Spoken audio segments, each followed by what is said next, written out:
Hello again, friends. And you are our friends, and Happy New Year. Welcome to a new edition of Jim Cornette's Drive Thru. Right here, there's a man choking in the background. It's my show, I want to remind everyone. I'm your host, the great Brian Last. Are you dying over there? I don't know what's happening. Of course, we have your questions. I don't think we have really too much to review. So your questions here today to begin the new year with this man, the star of the very, very popular Drive Thru, Mr. Jim Cornette. Brian Last, you flipped on a dime. You switched personalities.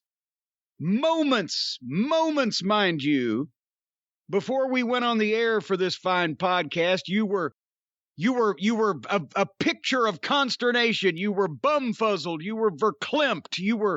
You were flitting about in your office, all a twitter, a fluster. You were knocking over artifacts and ripping at cellophane. Well, it was some kind of, it sounded like maybe empty beer bottles. I don't know. Ripping at cellophane and gnashing at it with your teeth, trying to rip it open to see a calendar because you're so verklempt because of all the things going on in your life and in the life of the Arcadian Vanguard Network and the life of the Cornette programs in your business and professional life. You have reached a tipping point where you've gone off a chasm into manicness. You're just all up. You're just all head up, as Aunt Lola would say. Well, that doesn't sound exactly accurate. And then you suddenly, you turned it on like the professional you are when we came on the air. Hello, friends. Happy New Year. Well, by the way, Happy New Year to you and Stacy and Harley Quinn, and we're going to have a lot of fun here today. Well, and Happy New Year to you and all the denizens and minions of Last Manor. Well, thank you. Both the Legion of Last. The Legion of Last, both those that live there and those that only occupy space there as part of the Underground Railroad on their way to Canada and freedom or whatever. Stop it. You've got some people down there in the basement that may be somewhat transitory. Did you move them under the stairs? It's one of those those things. Did you ever see that movie, The People That Live Under the Stairs? I remember that movie. It's one of those things you don't want to defend. Like, so Jim, when was the last time you beat your wife? You know, it's one of those things that's hard. Last Tuesday at 3:00. Oh, don't even joke about that. He's joking, ladies and gentlemen. I never joke about such a thing as that. I would always be serious about that. I'd have the time and date written down just in case it came up later on in court proceedings. But I'll tell you what, how was your, what are you tittering at now? How was your New Year's starting the New Year weekend? In such a great way. How was my New Year's weekend? Your eve and your day, how was it? It was nice. The Honeymooners Marathon was on, although now they just kind of cut it short in the morning. Jack Hanna's Wild Kingdom cut the fucking what? Honeymooners Marathon short. I don't understand what that's about. Who the hell is clamoring to watch Jack Hanna's Wild Kingdom at 8 a.m. in New York? On New Year's Day. On New Year's Day. What the fuck? But other than that, it was damn good. Their eyes. We had some good food. We had some good times, some laughs, some music. Wonderful time. What did you play? Do you still play the mouth harp? I didn't play the music. I meant we put some music on the stereo. So he had somebody else do it. I'm not performing right now. Correct. I see. Well, there you go. Well, and you should have watched the Twilight Zone Marathon on Sci-Fi. You know what? I am going to do it next year. The Honeymooners Marathon is it's a tradition. It's a New York tradition. It's something I always had. But I think I'm going to do the Twilight Zone next year. But there's only 39 of them, and you can easily just put in 2 or 3 or 4 DVDs or whatever the set is, and you've got that right there. But the Twilight Zone goes on for, 36 hours or so. And here's the other problem. What the fuck are you doing, Channel 11? They began the marathon before midnight.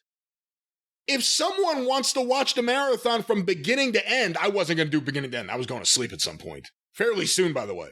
But if someone wants to watch it from the beginning, to fall asleep at some point, start at the beginning. Don't start at 11 p.m. What's the point of that? You start at midnight. Stupidity. Well, I think that stupidity in programming, ladies and gentlemen. Anybody that wants to watch all 39 episodes of the Honeymooners in order, one after another, without stopping, can't stay up that long. anymore. That They're would too be old? what, 8, that'd be 19.5 hours. I know, I set my alarm.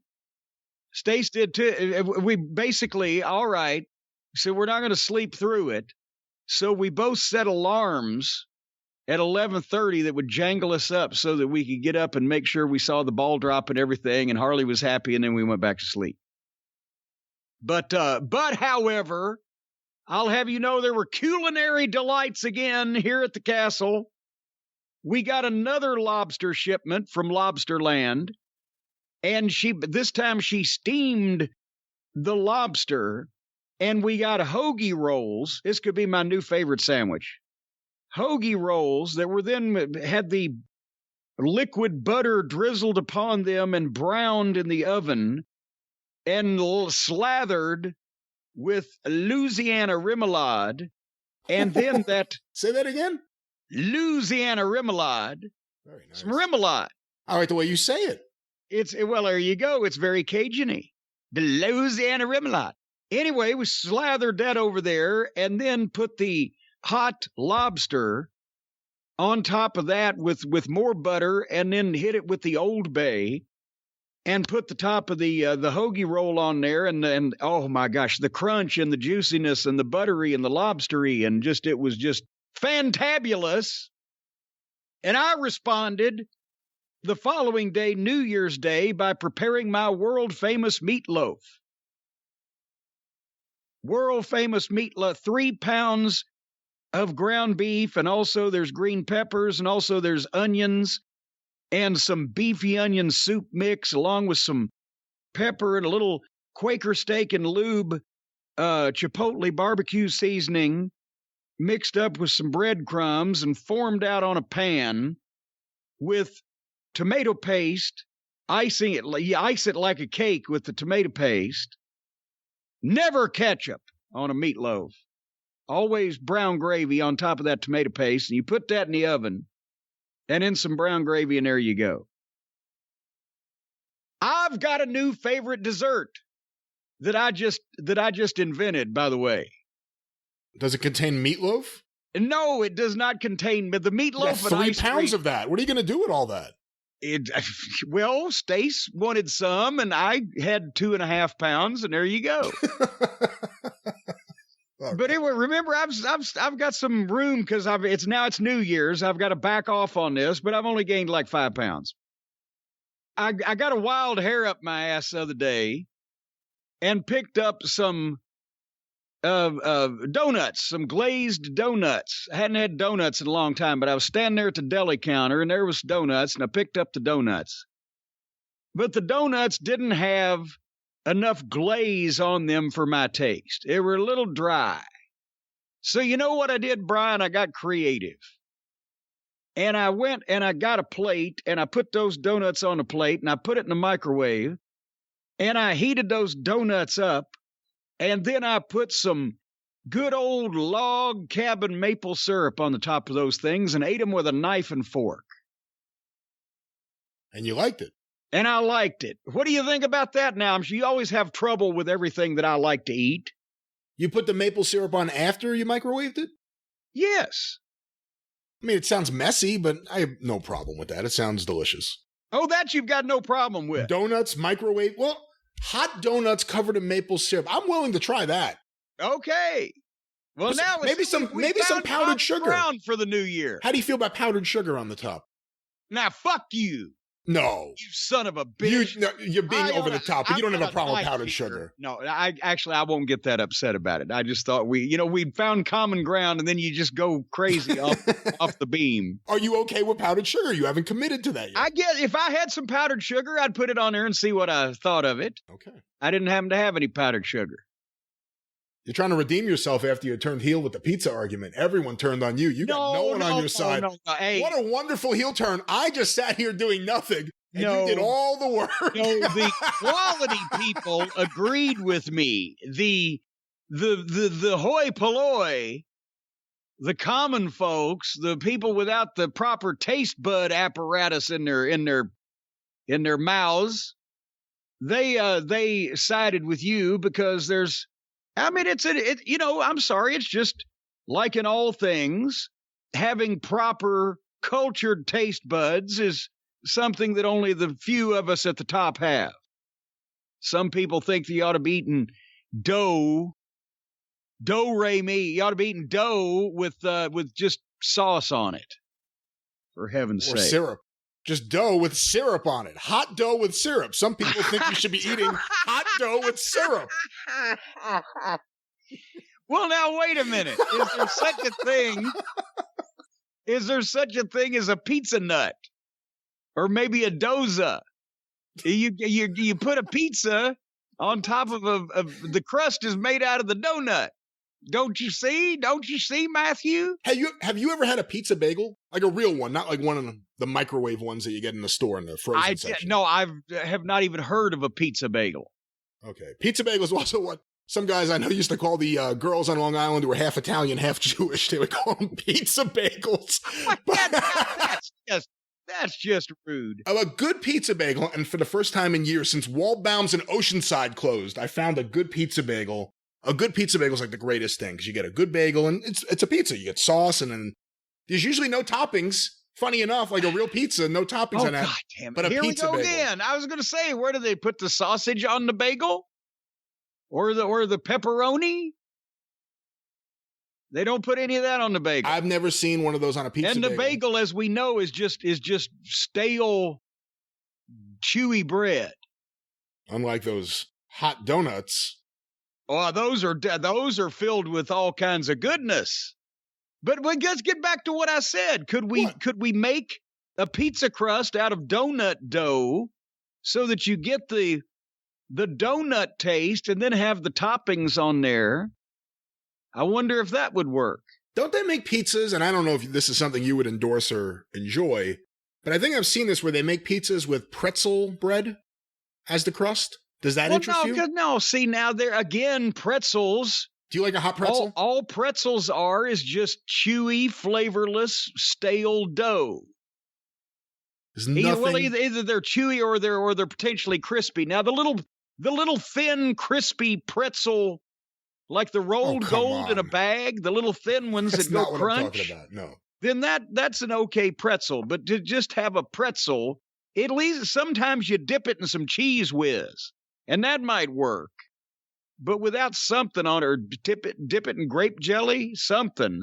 But just a pretzel? Before I say this, I understand. Maybe that's just to work your jaw muscles. I could hear your objections already, but there's nothing as good as a New York City street pretzel if you have the right guy who's been doing it the right way. Now, wait a minute. Now, how do you ascertain who the right guy is? Do you go up to this fucking homeless bum pushing a wheelbarrow that says pretzels 10 cents on the side of it, and it's got all the fumes from the buses and the trucks and the dump fucking trucks and the taxi cabs and people walking down the street spitting about and flimming all over the place, and the guy wheels up in a wheelbarrow? How do you interrogate him about whether he's the right pig? Did you make these pretzels in the proper bathtub? Was it a number 2 wash tub?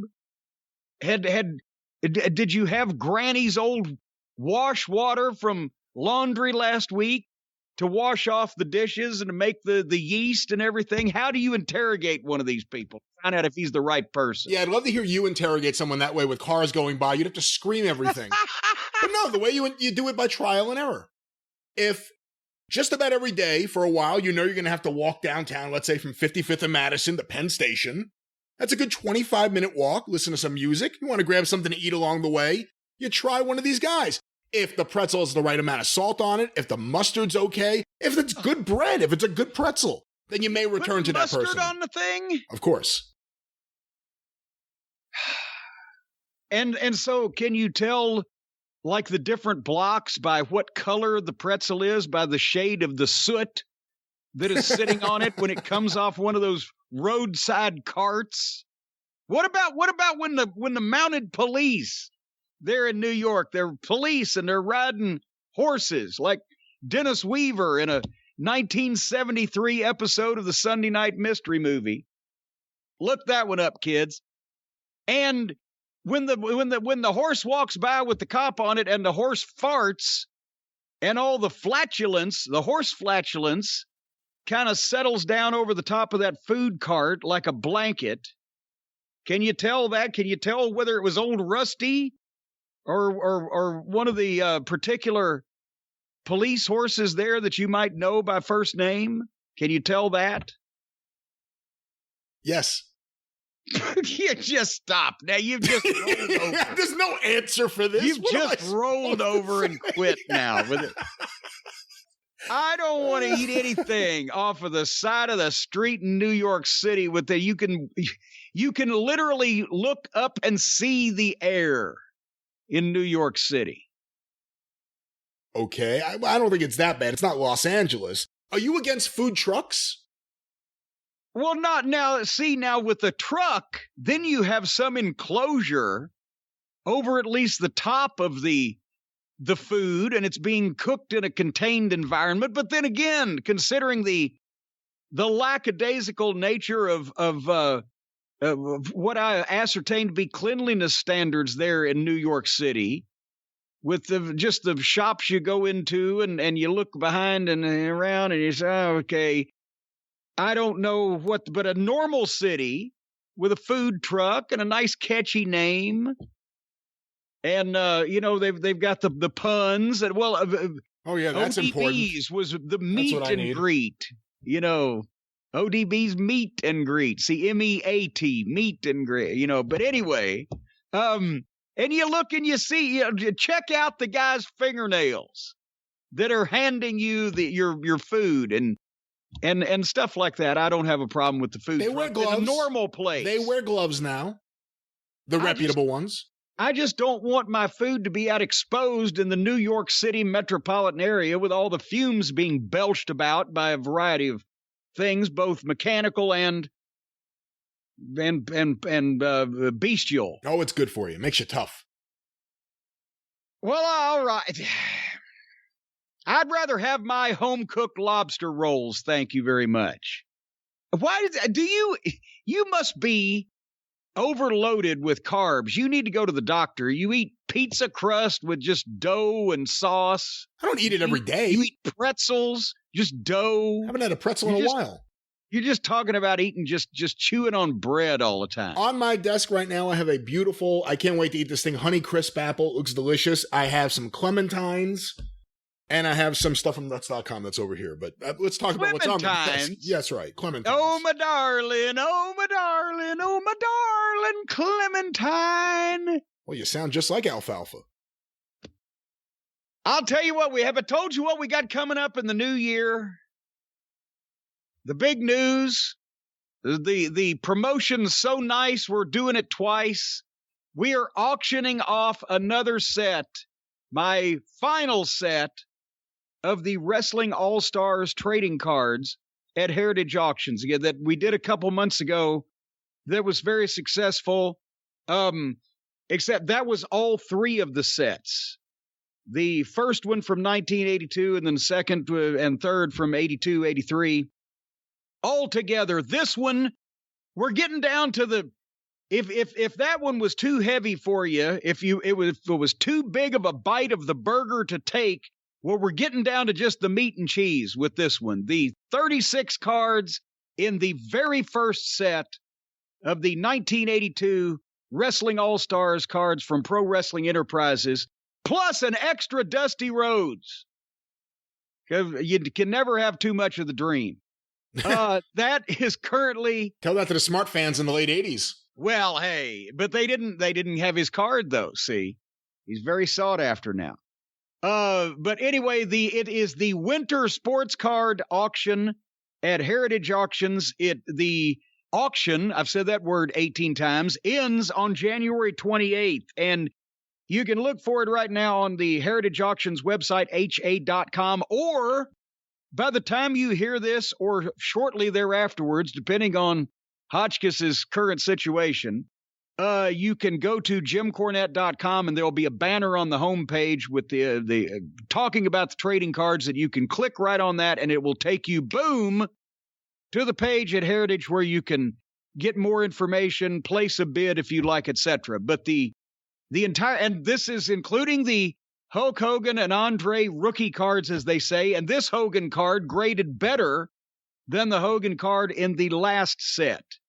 I believe this one is a 7 for those of you keeping track, and that is, as we mentioned, it goes all the way up till 10, but there's minute differences. So these are all, from what I've been told, high grade, including the Bockwinkel, the Flair, et cetera, et cetera. Anyway, look for JimCornette.com. If it's not up by the time you hear this, it will be the following day, the banner on the homepage, and you can click on that to take you to Heritage. And now, are you going to take us to school here today on this is your show. It's a brand new year. Yeah. Are we going to do anything brand new, or is it just going to be the same old shit? Well, when you put it that way, sadly, we're going to begin this bright new year with the same old shit. That's right. Well, but people keep listening to our same old shit, whereas other people, they need to do new shit. With us, we do the same old shit because more people listen to it the more that we do it. Some may say we're good at this. I'm not sure. Someone may say that. Someone. I don't know who. What a fool that man may be. Some people like to have their balls nailed to a step stool. In Germany. So what is this that I hear then about our rankings? Because you got to explain this to me. Because for one thing, as you know, Brian, a lot of the people may not know, they can probably figure based on my aversion to any form of technology, that I have heard that there are podcasting charts, but I've never actually looked at one until last week when you sent it to me and showed me how to work it, right? That's right. We've never really paid much attention to that stuff. We focused on the success. Well, you've at least in the past had the ability to go and find it. I was in the dark, right? You being technologically apt, knew that it existed and where it was located, but I've never bothered. But I had a number of people as I've been going through the emails. I'm trying to muddle through, not to answer, but at least to, have people's opinions inflicted on me. People have been saying, well, how come, Jim, that if you guys said that you have more people listening to us or listening to you than anybody else, then how come that you're not number one on the wrestling podcast ranking list? And so I said, well, that's a good question. So then I asked you, I said, how come that we're not number one on the wrestling ranking podcasting list? And you said, because we're not on the wrestling podcasting ranking list. Which then I replied, well, why the fuck not? And you said, and tell me if this is an accurate representation of our conversation. You said, because we're actually on just the sports podcasting list with all the real podcasts, Pinocchio. And that's where we're ranked. Right. The wrestling charts are just filled with jerk-off shows. Why do you want to be associated with that? Why not be on the real chart that advertisers look at, the real charts that matter? Place there and place much higher than anyone else could because you have a better program. Who cares about the other charts was my attitude. I wasn't, okay, Lanny, I wasn't expecting you to bend over and blow yourself right there, but I was, I figured you'd wait a few minutes, but I had to come. But the thing was, I said in response to you that we're on the regular charts and nobody looks at those when they're looking for wrestling podcasts, apparently, because a lot of them don't place. I said, is there a way, since we technically are both, we are a regular podcast, but also we do talk about wrestling, is there a way that we can be on both? Because technically we do both. And we do that doo-doo as well as anybody does that doo-doo. And so apparently this was something that if you ask, you shall receive, and we're on the regular podcast list to see how we stack up against the people from the other networks that do other sports events and sporting shows and football and baseball, whatever the case. But we're on the wrestling list so we can see how we're doing there in comparison to just our own particular genre. Have I somehow encapsulated what's happened here now in a manner that the normal people can understand it? The normal people out I there. think so. We're on both lists. So tell us now, it's because you just now, for the first time since we've been doing this program now, you and me for like 6 years, you just sent me this thing. Hey, click on this and you can see the charts. So apparently, this was beneficial to seeing our status in the community here. But since you have the list over there, where are we at now as we record this so the people will leave us alone about why we're not being rated in the wrestling charts? As we're recording right now? Yes. Okay. Yeah. Well, no, in the future. Well, I'm just saying. It's 12:56 p.m. January 3rd, for the record. In terms of the top wrestling podcast in the United States of America, the number one show in the United States of America is Jim Cornette's Drive Thru. My show. The number 2 show in America is the Jim Cornette Experience. My show. Your show. Number 1 and 2. That's an omnibus. Oh, well, no. This is not based on the episodes list. That's a separate list. This is the actual podcast itself, the overall power of the podcast, I guess you would say. I see. Okay. So you're number 1 this week, or today. I'm sure you'll steal it next week. And I steal it. And I'm number 2. All right. And then with actual individual episodes, because they rank the episodes, because each episode is downloaded. Apple's system is not perfect. These charts are certainly not perfect, but they do a pretty good job for their stuff of tracking these things.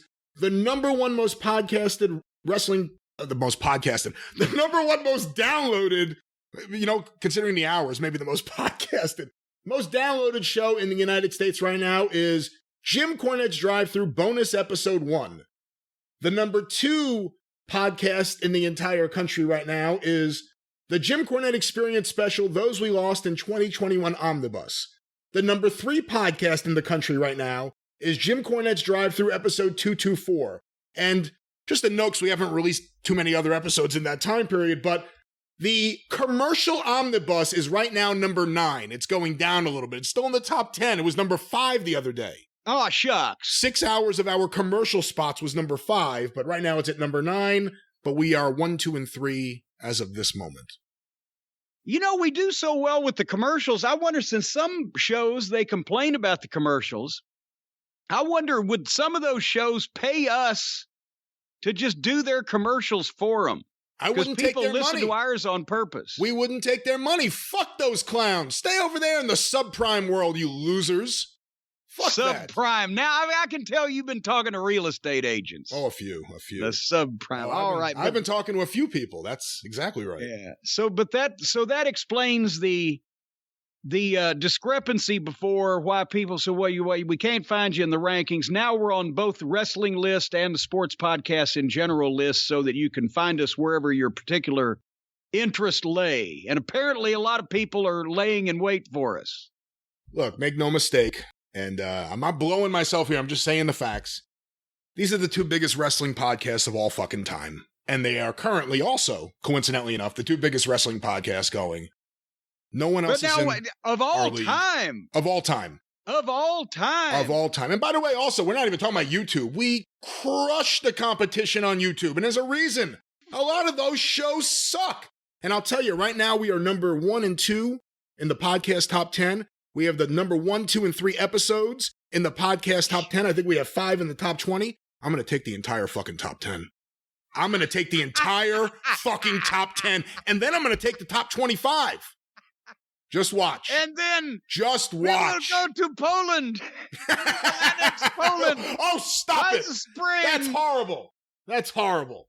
That was Mr. Pip on Seinfeld. Remember when he got the shoe polish on his face and he wanted to buy the Poland Springs water company? Molen Springs. He wanted to rename it Molen Springs. That's right. Mr. Pip. Yes. Mr. Pip, Jim Cornette. That works. And we will annex Poland by the spring. Anyway, just simmer down, cowboy. We got to do a show here today. We got a lot of show to do. We have a lot of show. We owe the people something. Well, apparently not. Apparently they should all be genuflecting to us as our greatness here. But this is your show. This is my show, and we have lots of questions and issues happening in and around the world of professional wrestling. Let me start with something fresh on a lot of people's mind as we record, because there was what was once known as a pay-per-view event last night, what has now been vinced, I guess we could say, and has a whole new term for it, although in some ways it makes sense, although it's not really consumer-friendly. But Jim, how much of day one did you watch? Well, you know very well what I watched because I called you. This is, as you just mentioned earlier, we are recording on Monday early in the day. And it was Saturday night. It was day one, January the 1st. And I called you up yesterday on Sunday after I got up and turned on the Google machine and looked at the various internets and saw that Roman Reigns was not at the pay-per-view and they didn't have the Brock Lesnar-Roman Reigns match. I called you on the phone and I said, Daddy Brian, since Roman Reigns couldn't come out and play with Brock Lesnar, do we still have to watch the pay-per-view? And you said, and I quote, well, you probably wouldn't mind watching Brock win the belt. I said, all right. So, because you yourself, and I'll let you express it, but you said the same thing I said, besides Brock Lesnar and Roman Reigns and what is going to happen with Paul Heyman and how is this whole issue going to be moved forward, I didn't give a French fried titty fuck about anything else on the program. Didn't really care, wasn't really interested. Didn't expect anything to be laughably bad, but I expected it to be long and not very exciting. I understand the New Day and the Usos tag team match was just filled with wrestling moves and things and such. And we've seen that a million times. So I watched the title match, but you teased the new terminology.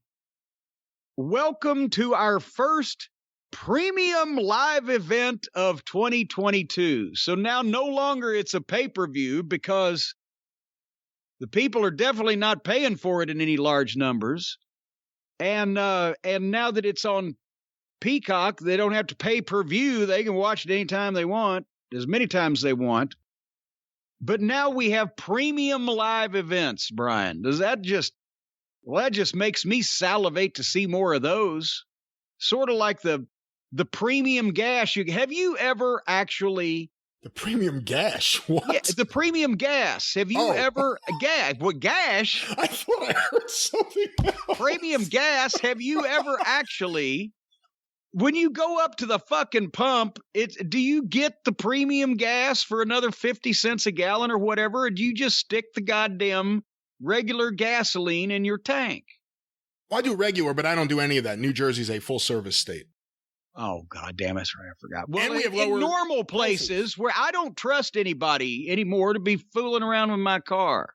I never get gas in New Jersey. But normally, you just get the gas. What sucker in this day and age gets the premium gas for 50 or 60 cents a gallon more? It's probably...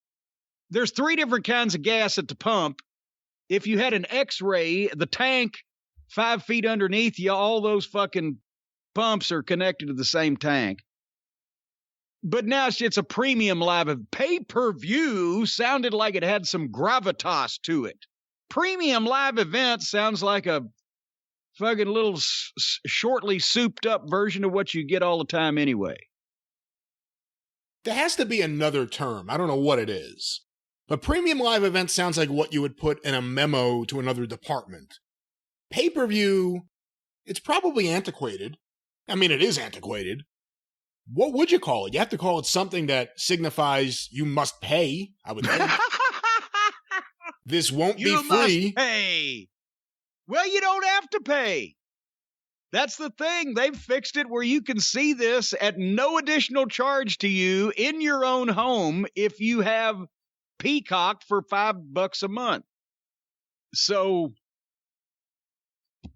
I mean, there used to be a value attached to some of these shows because you had to either go out of your way to see them, go somewhere to see them, or spend some extra money to see them. Therefore, not only did they make money, but there was some perceived value to them. And that's why you got it. It wasn't like it was just something that anybody can see anytime they want to. And Well, we'll get around to it. But anyway, this was the first one of 2022, and go ahead. Do you think it's a Vinceism, or is, this the Wrath of Khan? Well, I think probably both of them are in on it. I don't know which side of the fence it came from, but I'm sure that they've both agreed on it. I don't think any one of the two of them went into business for themselves. Say this on the air, but it just doesn't have a lot of piss and vinegar to it. But also, here's the thing: is their first premium live event, the guy that was on the fucking thumbnail, Roman Reigns, that was on the poster, is on all. He's the one that ain't there. And didn't they keep him off the live events last weekend so that how did he get COVID when he didn't go to the events specifically so he wouldn't get COVID? What was it? Did he go to the flea market on his weekend off? Well, you can get it anywhere. You can get it from anyone. Well, that's what I'm saying. If you are in the main event of a pay-per-view and they've specifically kept you off the big events, including Madison Square Garden, was he supposed to be in the Garden or was he supposed to be the one in Florida? Regardless. So you're just going to live your normal life if you're at home? You're not staying in a fucking house for a week to get ready for the big pay-per-view? You're going to fucking wander around? You're going to let everybody from the neighborhood come over and fucking wish you a happy new year and hang out with them? What the fuck? He should have been. If he wasn't booked at the events to make sure he didn't get COVID for the pay-per-view, how the fuck was he just living normally and not taking precautions and wandering around the neighborhood? If that's the case, and if not, then how the fuck did he get it? All I know is and I love Roman Reigns, but as the old booker and promoter in me, if a guy had the same thing as when JYD hid so people wouldn't see he was blind. If you're keeping a guy in isolation specifically so he doesn't get sick to make the big show and he still gets sick, I want to know how the fuck he got sick. He should have been in a fucking iron lung, as Chief Jay Strongbow would have said. I didn't know they were keeping him in isolation. Well, wouldn't that be the idea? If you don't book the main event guy in your pay-per-view on the shows the previous weekend, and the story was so that he wouldn't get COVID, then along with that, would it stay in a fucking house? Was that the official story, or is that what people are assuming? Do we know if he may have had COVID this whole time? I read that somewhere. All right, I don't know enough about it. Maybe now we need to find out. Yeah, I don't know enough about it. Now that it's creating controversy. So you're saying maybe he could have got sick beforehand and that's why he wasn't there? All I know is I've heard that there's a lot of people in that company who have been attending live tapings who have been getting sick. I would have told the main event on my pay-per-view, hiding a goddamn... Or testing positive. Let me just clarify. Testing positive, not getting sick necessarily. Hide in a root cellar for 2 weeks before the pay-per-view. So if all else fails, we've got the main event because, as we just mentioned, that's the only thing that anybody wants to see. So, but having said that, this actually forced them to do the right thing. Don't you love it when intelligence or integrity or none of those other human qualities that some people have force you to do the right thing? It's desperation. It forces you to do the right thing. Accidental desperation forced them to accidentally have to do the right thing. I lied. I watched the main event match, obviously, but I also watched the start of the pay-per-view the premium live event, because I wanted to see how far into the show that they would tell people that the main event was off and how they would tell them. And so I saw the cold open where they had time. And of course that studio and those technicians are incredible. So they re-edited the package to take Reigns out of it. Any, video of Roman Reigns, they probably did that in the last hour or whatever. They can do those things in the truck. It's phenomenal. But there was apparently, I guess he's a rapper from Atlanta. What was his name? Guava? Java, Guapo, something or other. I guess he couldn't be there in person, so they shot video on somebody's phone and stuck it in this. Did you see that? It was the worst looking video. It looked like local cable access television. I miss the open of the show. Well, they did a treatment on it because it looked like shitty video. So they did a treatment to make shitty video look. It looks like we meant to make it shitty. But anyway, he did a voiceover over this cold open package. They were able to edit out Reigns' video. He didn't mention necessarily, I don't know anybody, but definitely Roman Reigns per se. So the cold open still looked like it worked, and they had Brock footage in it. But then as soon as they come out, or at the last of the package, breaking news, added to the 4-way is Brock Lesnar, and now it's a 5-way. And then the package is over. They didn't say why in the package. The package was over. Then they do the pyro and ballyhoo. Then they come to Michael Cole and Pat McAfee, and that's where Cole gets his serious voice on and announces that, Brock Lesnar is now in the 5-way due to Roman Reigns testing positive for COVID. And McAfee says, well, goddamn it, COVID done something else to us this year. And then they moved right on. So I guess that's really all they could do. Let me ask you this. If he's at home, unless he's in bed, sweating, shaking, and really fucked up, is it worth it to have a video of him sitting there with the belt saying something? Where's Heyman? I mean, no. You say the match was the thing everyone wanted to see. I actually wanted to see Heyman. I know it sounds weird. Well, what was going to happen with Heyman more than even the match? Well, but that was in the I'm talking about everything that was involved in that match is what people were interested in. Not just them wrestling. If Heyman wasn't there, that added a lot to it. But I'm saying that particular segment, everything that was going to happen involving all of those people is what they wanted to see. I don't think it does you any good to see Roman Reigns. Because if he's home and he looks sick, then he's the heel that looks sick and gets sympathy because he's got COVID. If he doesn't look sick, then he's sitting at fucking home, and especially the people in the arena will be like, motherfucker, it looks good to me. There was no win by seeing Roman remotely. When you can't have your main event in the building, unless you could see him with one of his extremities in a cast, arm, leg, dick, something. I don't see a win there. And that's why I'm saying, really, and we've talked about how that Brock and Roman is the biggest match they can possibly have, and they were wasting it on this one, and it should have been really saved for WrestleMania or an initial match at Royal Rumble, and then the big rematch with some kind of stipulation at WrestleMania. This kind of is what they should have done all along, because until I talked to you on the phone, I didn't realize. And then I saw that he had been in the match. Fuck. Big E was still the other champion in this screwy situation where they've got two world champions. But who gives a shit? Because nobody does.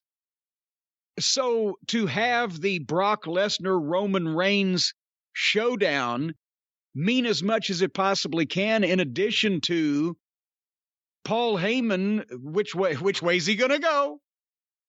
One's the champion of one show and one's the champion of the other show, and now they're gonna meet.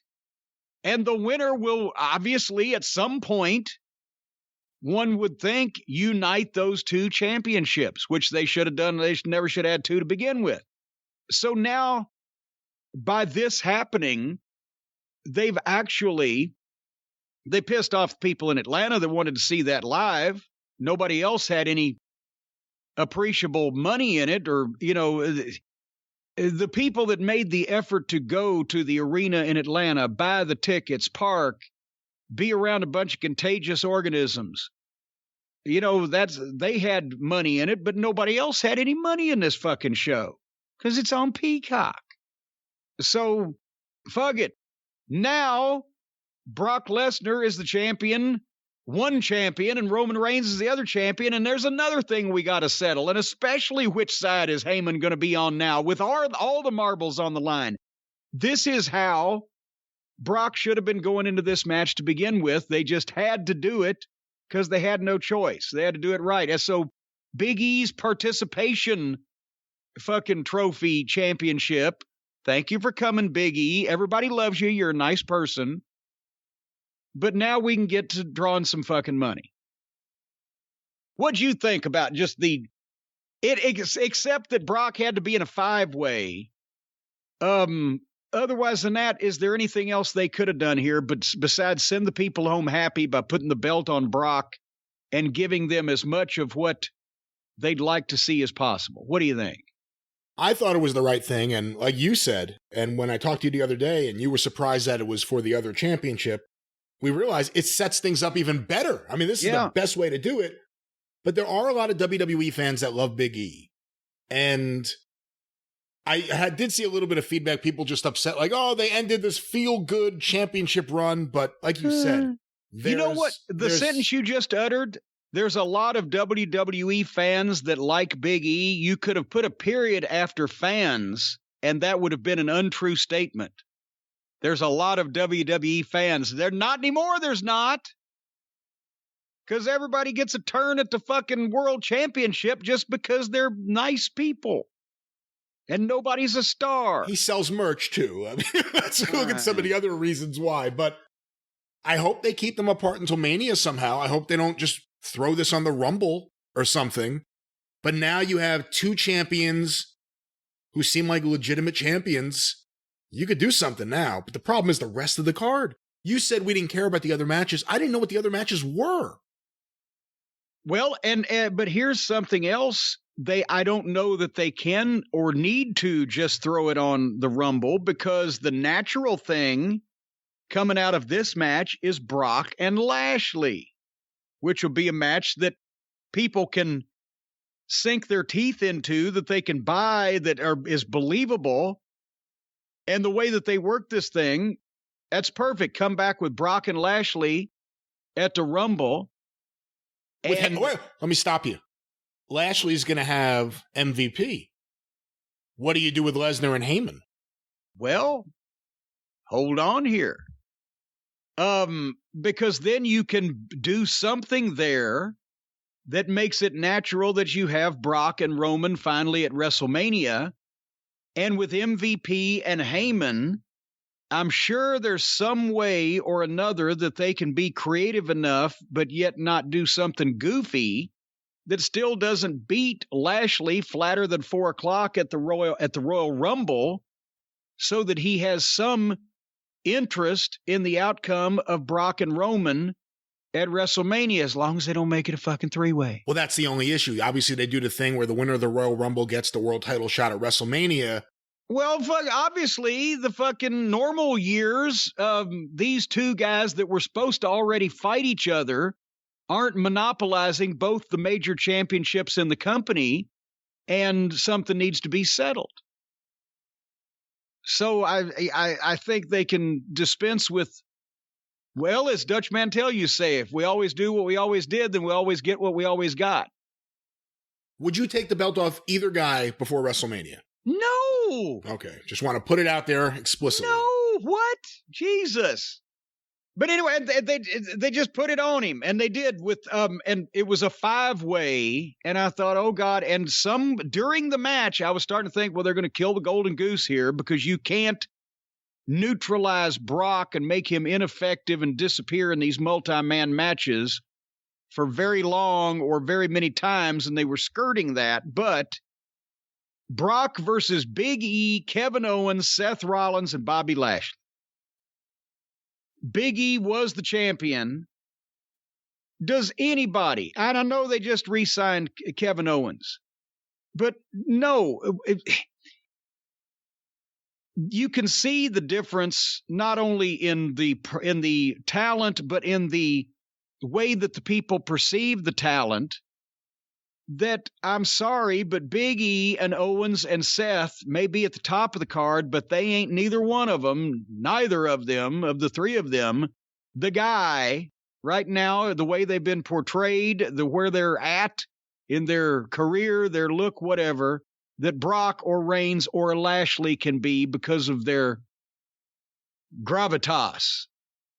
So basically, everybody, I would think, knew what was going to happen here as a consolation to the live audience, but it just standing on its own. Does anybody think that in a match between Brock Lesnar, Big E, Kevin Owens, Seth Rollins, and Bobby Lashley, that any feasible result should see anybody other than Brock Lesnar or Bobby Lashley winning the thing for the world title?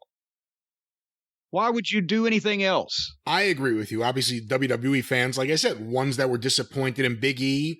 I'm sure there are ones that like the humor and violence of Kevin Owens. I don't know what you call what he does, but to me, I agree with you. It's Lesnar and Lashley. Those are the guys. That was the old Tenru thing, love and romance, or war and romance. Wrestling and romance. Wrestling and romance, or whatever. And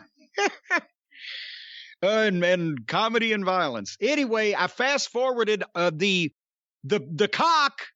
We're deep enough in now. Fast forwarded the cock 24 times. It doesn't have an on-screen fast forward, but you can fast forward 24 times the speed. So I got through the whole show to the end fairly quickly. I stopped 30 minutes before the end of the program, and there was Johnny Knoxville telling me that he wanted to be in the Royal Rumble. What are they promoting now? That this asswipe, this fucking perpetually adolescent, mentally stunted goof, it now wants to be in the Royal Rumble, and they're obviously going to let him. How much money is this costing some movie company? I haven't checked, but I remember a little while back reading about a new Jackass movie being made because I read about it because the Jackasses are now fighting amongst each other, and a couple of the older Jackasses are no longer on the show because the different Jackasses are fighting, and guys are saying, I was the Jackass that people liked, and the other guy's saying, well, I was the guy who created Jackass, so I'm the main Jackass, and it's a bunch of Jackasses kicking each other, and they have a movie. I was the first guy to pour honey mustard up my ass and then paint a parakeet on the side of a building. What? I don't know. So Johnny Knoxville, remember when it was a big deal to get in the Royal Rumble? Remember? And every once in a while they'd bring in, remember at the end of the territories, they'd bring in someone from another territory or someone from overseas or whatever the fuck. Yeah. Now it's Johnny Knoxville. So I fast forwarded another 10 minutes to try to get through the entrances. And then I fast forwarded another 5 minutes to get through the entrances and finally got to Brock's entrance. And he got a big pop. Everybody knows this is a star. And he's a star for all the reasons that we've said. People believe he's real. They know he doesn't have to do this shit, and he probably doesn't even want to. But he just as soon fucking probably go into business for himself as look sideways, so there's an element of danger. The whole 9 yards. Anyway, and the only possible, single opponent for him with Reigns gone is Lashley, and for some idiot reason, Lashley is not the champion anymore because they put it on Big E.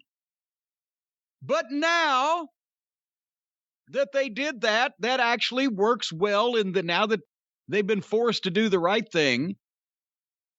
Brock didn't have to beat Lashley for the title to go into the match with Reigns. So they've got something good going for him there. But anyway, they started out shining him like a new penny. He suplexed Seth Rollins and Steen all over the place. And then he got bumped to the floor with a clothesline by Big E when he, from the blind side. He didn't see it was coming. And then Lashley got down and speared him through the barricade.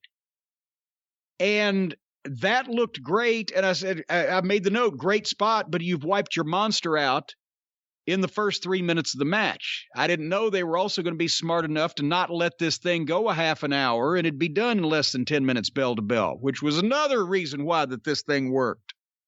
The shorter you make these multiple man matches, the less time that they have to start really stinking badly. And the story was that Rollins and Steen or Owens would double team Brock and keep him down. They hit him with the stairs.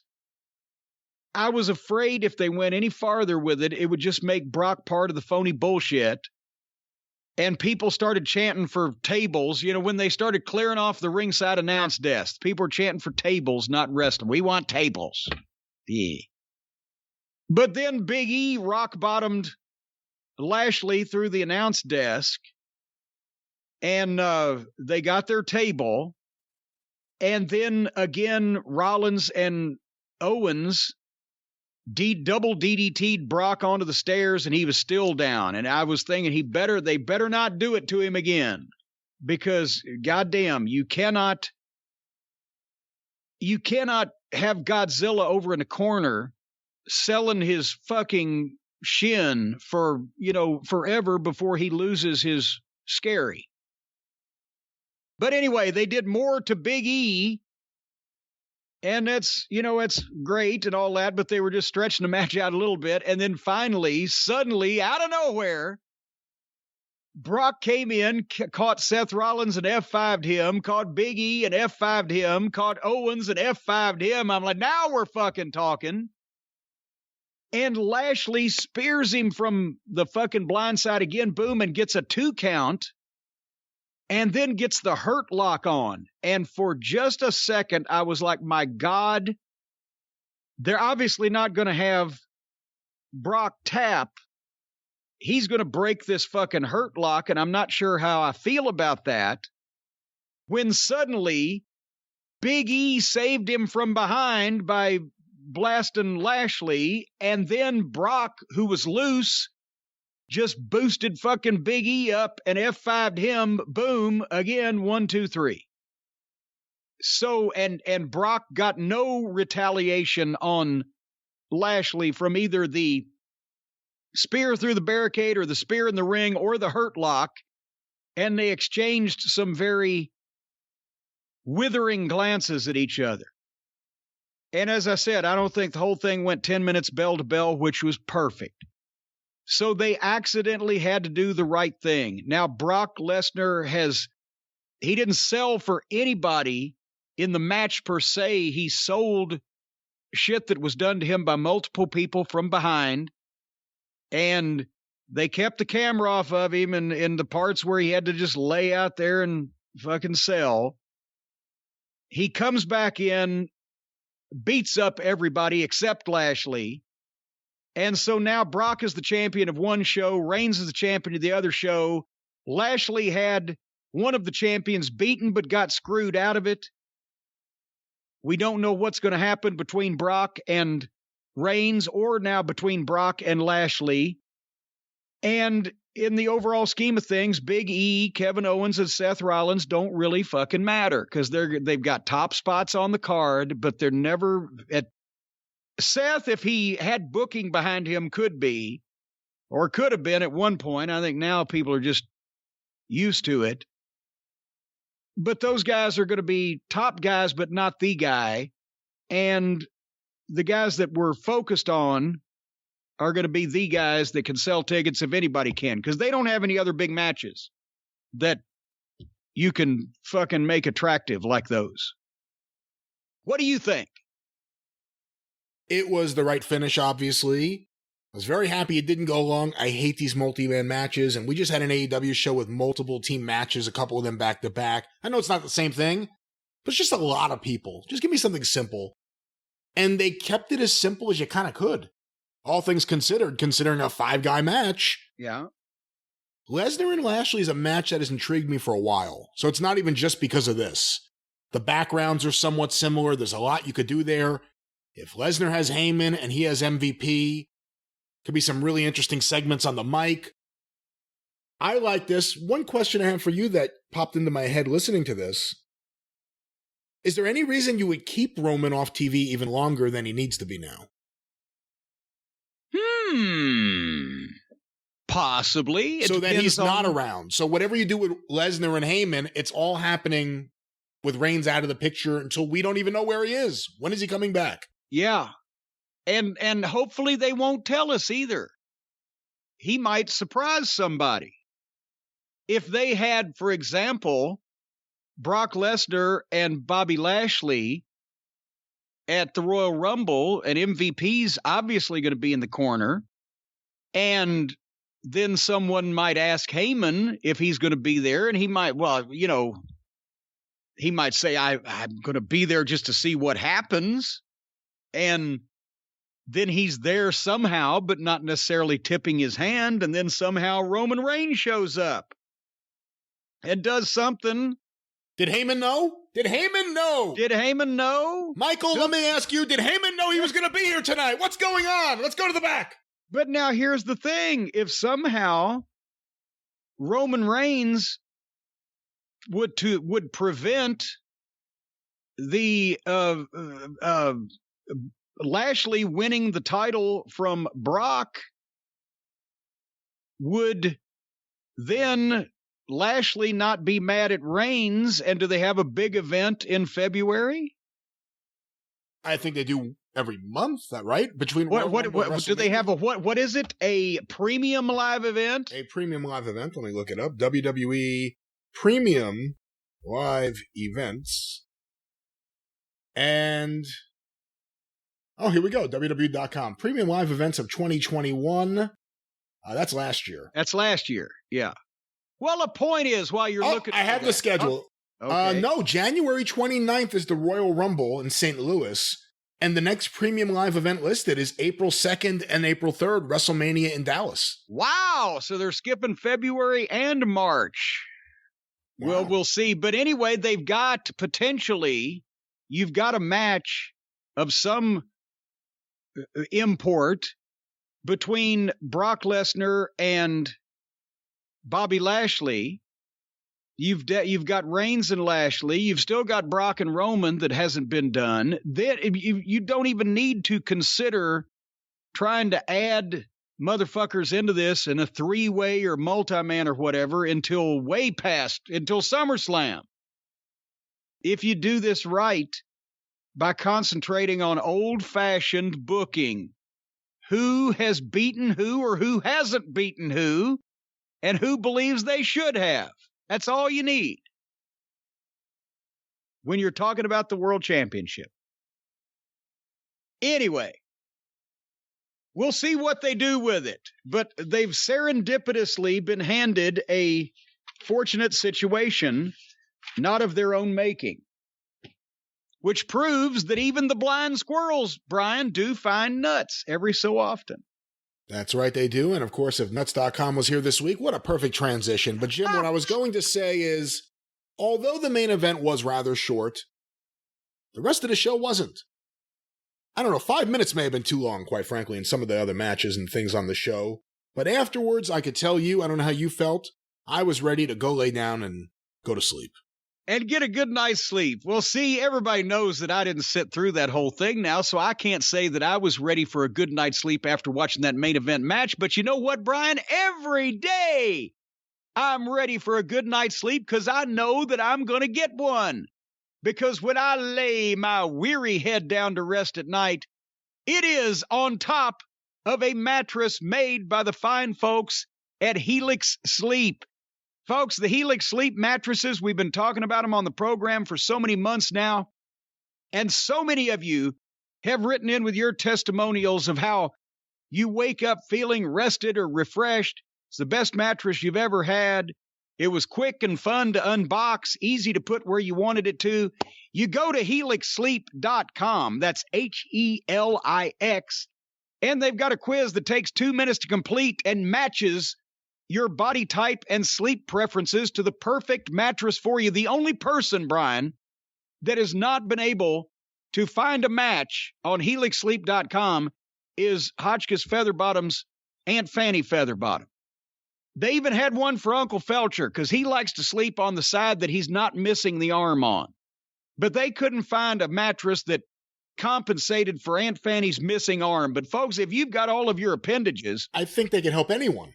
They can help you, especially if you've got all your appendages. Even if you're missing appendages, they can help you. They are nice people. They do not discriminate. Well, no, see, the thing is with her existing arm, the one that remains, she likes to sleep with it tucked under her in a a very strange position. And finally, what they did was they just started leaning her up.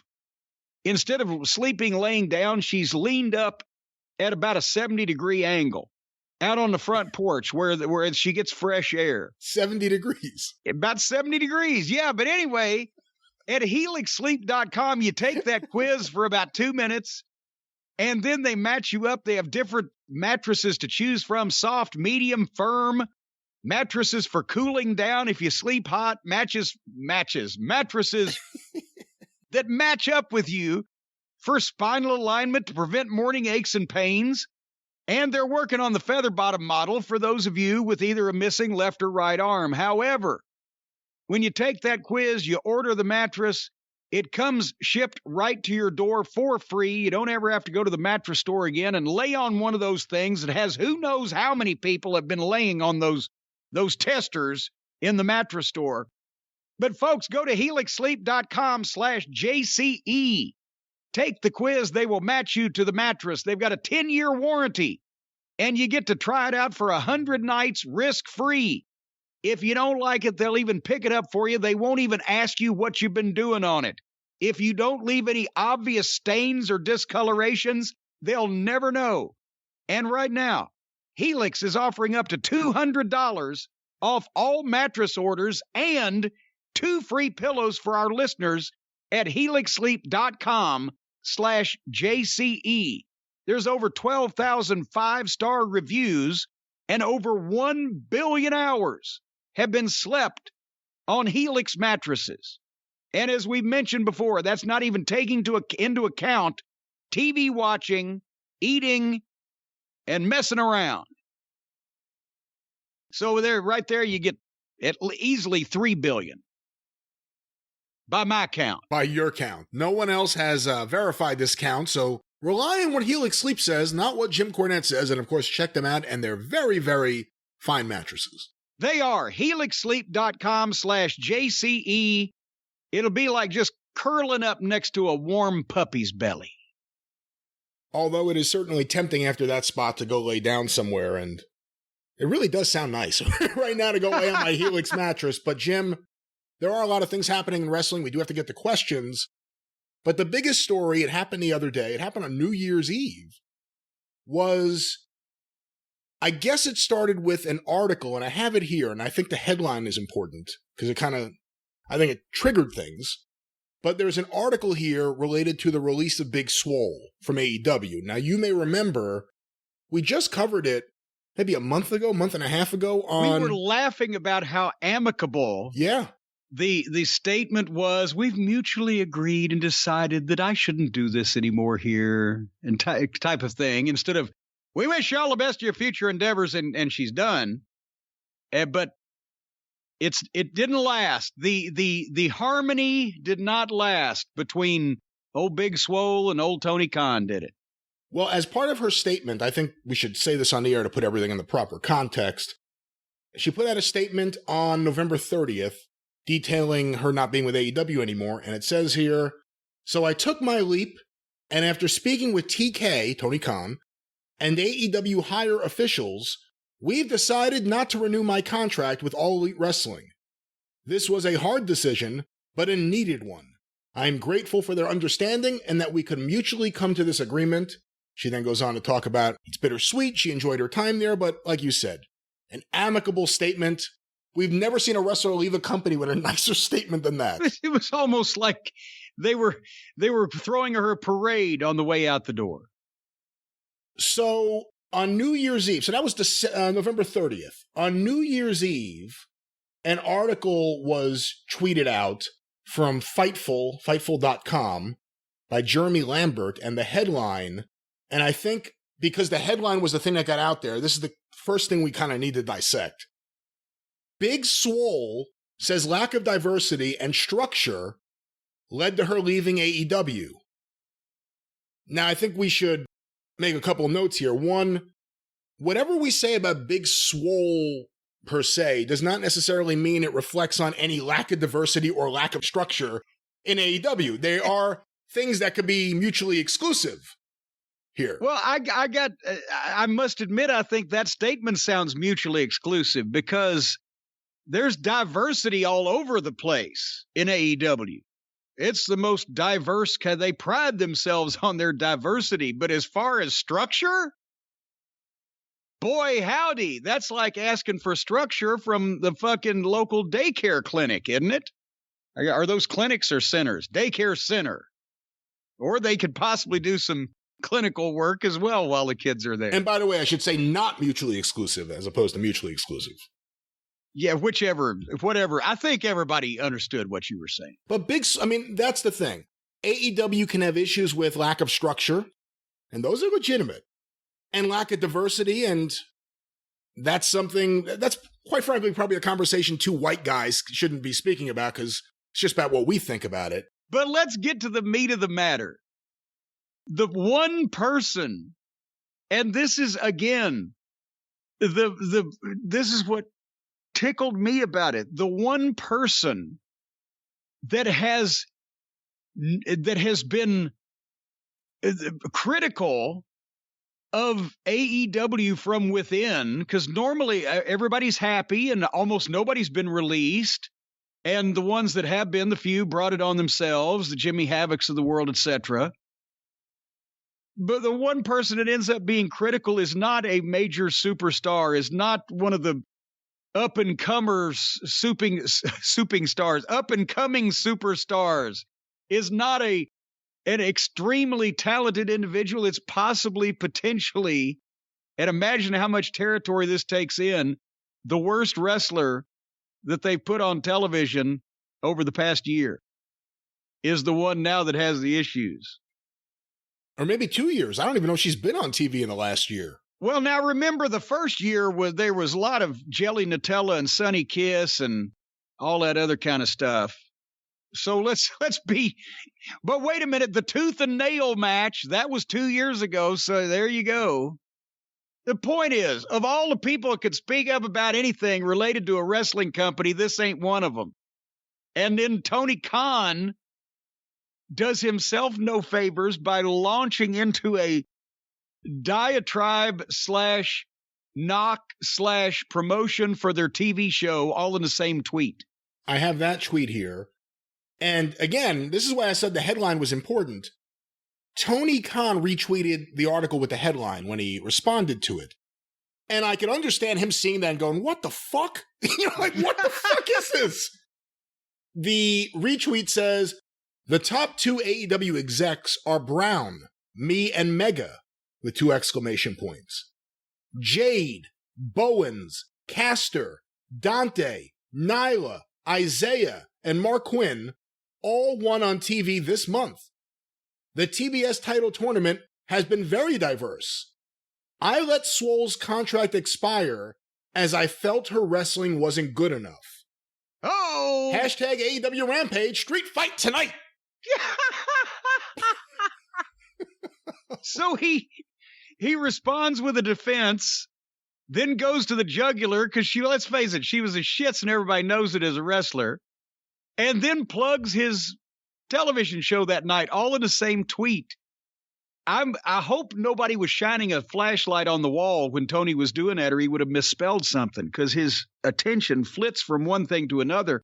But besides the fact that whether 2 white guys need to have the conversation about diversity or not, I think they've adequately defended themselves on diversity. But what I was interested in the body of her article was the comment she made about the structure. Well, Kenny's wrapped up in his own stuff, so the girls only get a few minutes on TV. Again, coming from Britt Baker or Thunder Rosa or Serena Deeb, that should be valid criticism, but coming from the person who shouldn't have ever been on television as many times as she was, it tends to lose some of its steam. But if she thinks that, then do the other girls think that? Because let's face it, I mean, we've said this from the start. They are the ones who said that Kenny Olivier will be in charge of the women's division because of his sharp eye for talent, bringing in every underfed outlaw talent, and I use that term in quotation marks, from Japan at the expense of anybody that could possibly get over. But it just, again, it doesn't do any good for the people who have valid criticisms to make when a person who has no business making any criticisms about the wrestling business are the ones to make them. And also with Tony Khan, I don't know if "look at all my black friends" was a good argument. Well, but in all honesty, the problem basically is that this girl was not a good wrestler and got more chances to be not a good wrestler than she should have got. And then comes out and says, well, it's not diverse enough and there's no structure. Like that would have made it, unless they started a wrestling training program. Oh, they've got one. I guess it was available to her. Maybe she didn't go to it. I'm not saying the Nightmare Factory could, perpetrate miracles. But again, there's a lot of, as Tony said, black and brown and all the other kind of color people in the rainbow there. And almost nobody's been released. And it's not like it's new news that their women's division has been booked like you fucking took everybody's name, wrote it down on a piece of paper and shoved it into a fucking blender. But that wouldn't have made Big Swole a good wrestler if it hadn't. So this is a heel program, I think. You got her complaining because she's complaining, and you got him going off the fucking deep end on Twitter. This is part of now with Leo Rush, by the way. Well, Leo jumped in. He, of course, jumped in, but I just want to say, again, the issue is whether or not there are diversity and structure issues there. That's one thing. But you have to separate that from the fact that anyone who's been watching that show with a critical eye from the very beginning knows that Big Swole is one of the people, and there are several, who weren't ready for national TV in any way. If you can't go in the ring and have a match without fucking up multiple things, you're not ready for national TV. And it was that. It was the stuff at ringside. There were no promos that stood out. I mean, respectfully, not everyone is set out for this. But there are a lot of people that were signed early on, and they shouldn't have been given that much time on TV. I mean, that was really an issue was how much time some people who shouldn't have ever been on TV were given TV time. But it doesn't mean there aren't legitimate issues, and it doesn't mean minority talent with brown skin, as Tony Khan put it, anyone who is Latino or black, it doesn't mean they don't have genuine feelings there. Now, we did see several people jump in to defend Tony Khan. Powerhouse Hobbs, a few other people. I saw Britt Baker did, and then she got attacked by people for defending Tony Khan. And wait a minute, did you think last year anybody would be attacking anybody for defending Tony Khan? And quite frankly, none of this should have been on Twitter. Tony should have let that article go and just say... Can you see Vince McMahon having that response? Not the Big Swole. Not the Big Swole. I can see Vince McMahon even before he'd lost his mind going, big what? Who? Where? Big hole? Didn't she work here? My hole? What was her name? My hole. But the Leo Rush thing, Leo Rush jumped in. And I don't have these tweets in front of me, but there were several that were to the tune of, and if I get them wrong, I apologize, I'm not happy with this. Nope. None of this is good. Apologize, Tony Khan. Yes, that's what, he wrote back, Tony. He didn't say apologize, Tony Khan. He just wrote back, apologize now. Like he's already, how many bosses has he had over the last 2 years that he's told to do things?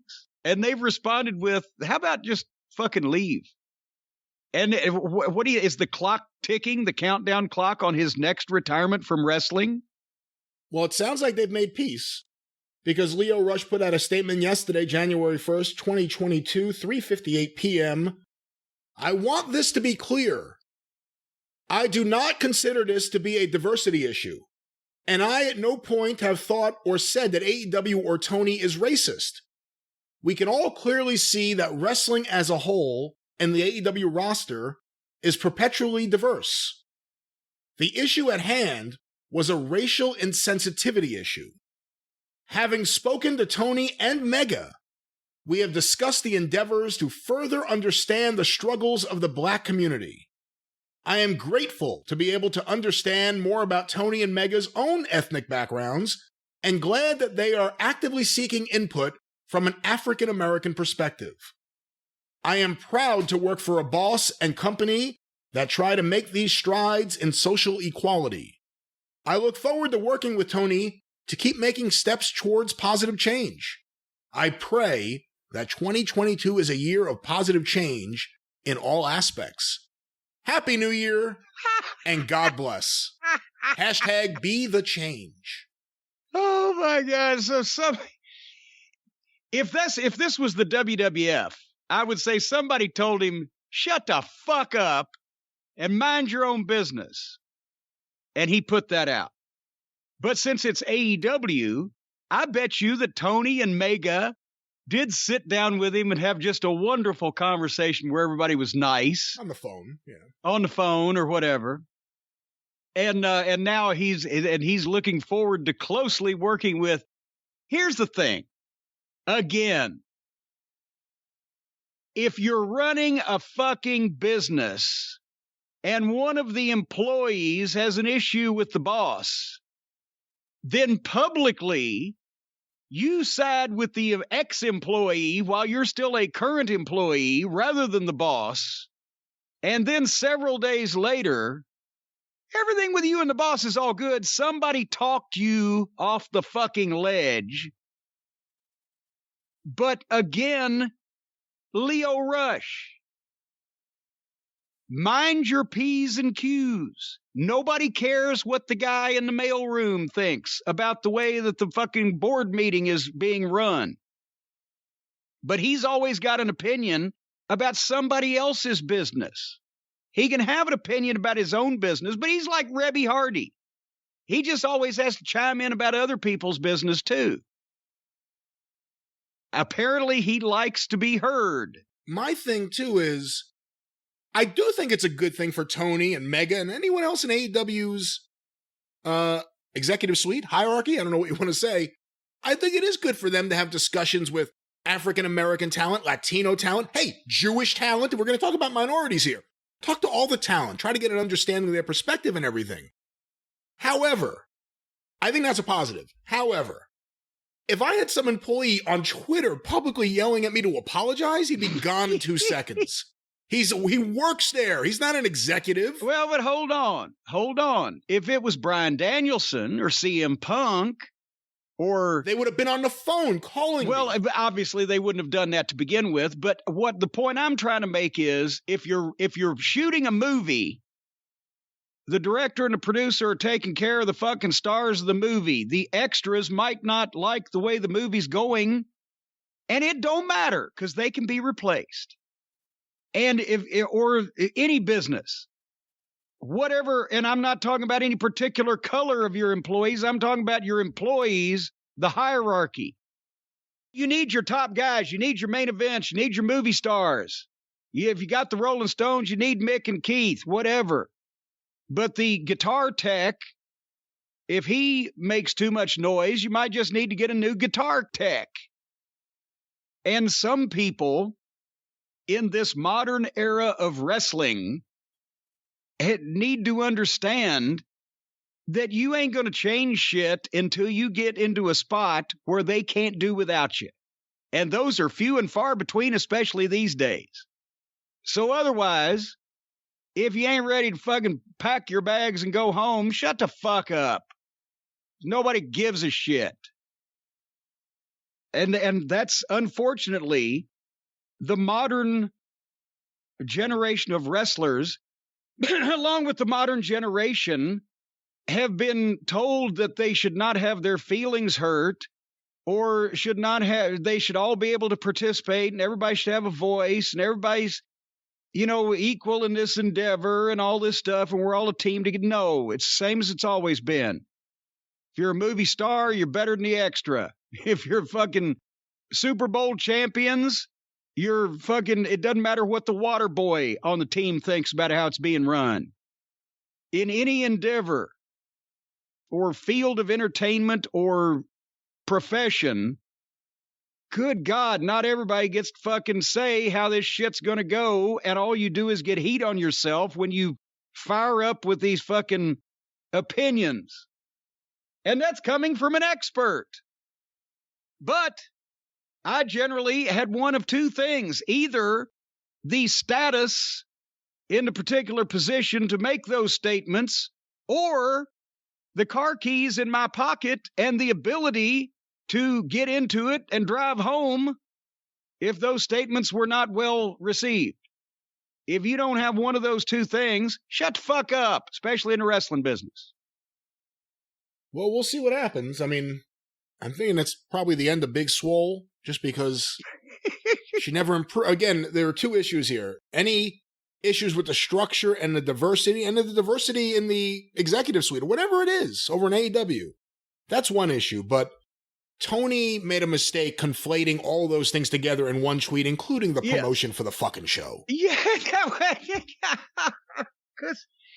because he's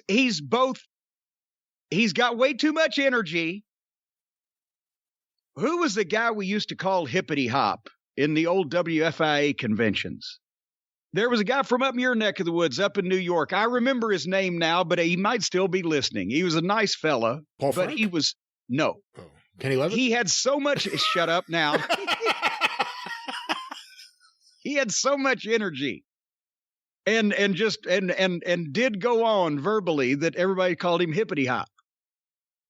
But he was a nice fellow. But he had a lot of energy. Did you meet Captain Lenny?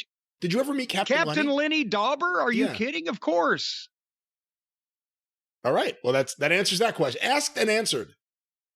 And for all the people who remember Captain Lenny Dauber after these past 40 years, we send him a shout out wherever he may be. And we will stay on top of this story with AEW and diversity in the weeks ahead. And of course, we'll be reporting on it right here on Jim Cornette's Drive Thru. But Jim, and also the whereabouts of Captain Lenny Dauber. Whereabouts of Captain Lenny? He had a wrestling hotline in the 70s. It was advertised in the various fan bulletins and stuff. The Captain Lenny Wrestling Hotline. It was his home number. He would basically just trap people. They would call him up and then they couldn't get off the phone. But let's get some questions. It didn't cost you any money. You just had to talk to him. You just had to talk to him. That was the biggest issue there. Hold on one second. Let's go to the questions here. God, those were fun days. Here's a question where the headline makes it sound worse than it is, but let's read this question. We haven't had a question from him in a while. This one was sent to CornyDriveThru@gmail.com from Charlie. Starkville, Mississippi. Happy New Year, Charlie. Happy New Year, Charlie. You and your no-account brother, too. Now, I said the headline made it seem worse than it is. The headline was, Cody compares championship belts to Academy Awards. Cody Rhodes recently compared championship belts in wrestling to Academy Awards. Cody said, quote, "Don't be fooled.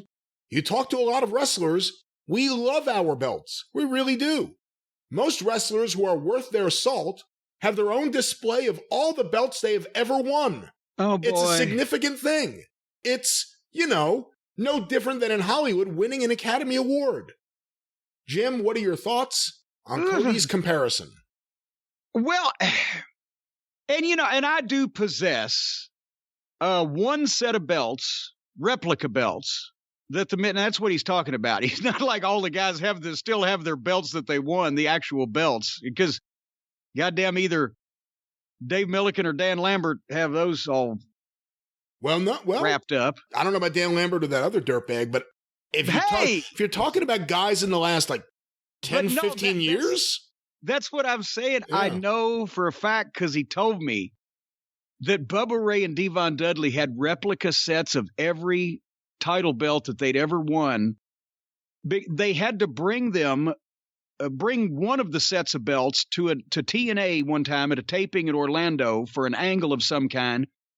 And they were bitching because they had them in glass display cases up on the wall and they had to take them down and take the case open and whatever. And as I've mentioned, because I just loved these belts. I loved the design of them as a fan, not because we had them. They were just the nicest belts we ever had. The NWA World Tag Team belts that Crockett used through 1986.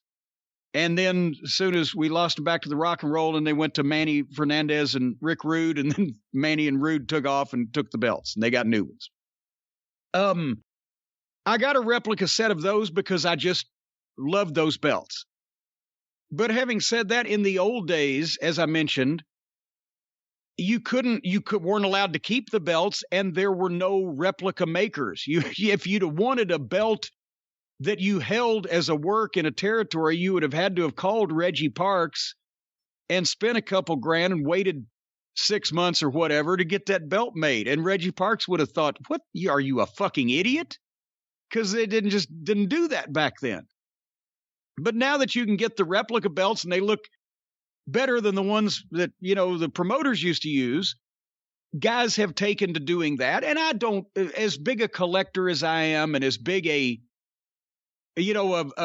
historian, memorabilia collector as I am, I don't begrudge anybody doing that. But to make the statement that any wrestler worth his salt has replicas of all the belts that he's held, I think is a little bit of an exaggeration.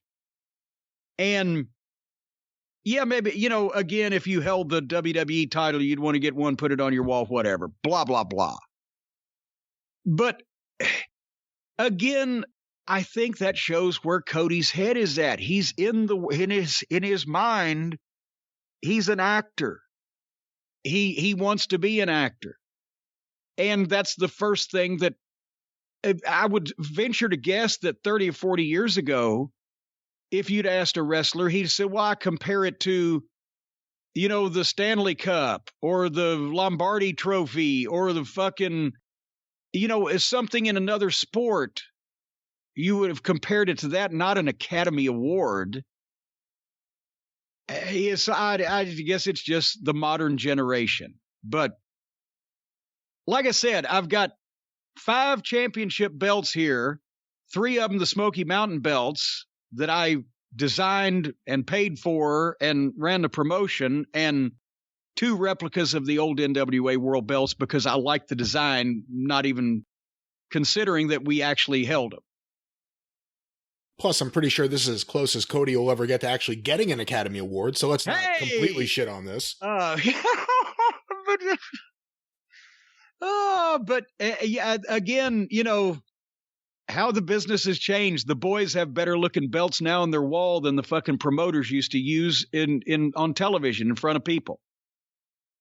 Jim, our next question and by that, let me say one more thing on that, because just now that I'm thinking about it, I'm thinking about if I'd have said to the Rock and Roll Express or to the Midnight Express or Tully Blanchard, Arn Anderson, or any of the teams of that era at the time that we held them. Okay, guys, you've just held the NWA World Tag Title or the World Class Championship in Dallas or Mid-South Tag Team Title or United States Tag Team Title or whatever. Now for $2,000, you can buy replica copies of those belts that you've just held. Now that you've lost them in business, you can, for $2,000, well, that'd be $2,000 for each of you, because each of you had won a set. You can't have one in your house, Ricky, and the other one in your house, Robert. They'd have looked at me like I had a steaming turd hanging out of my mouth. Because and since then, I'm sure the Rock and Roll might have a set of belts laying around. Probably somebody gave them.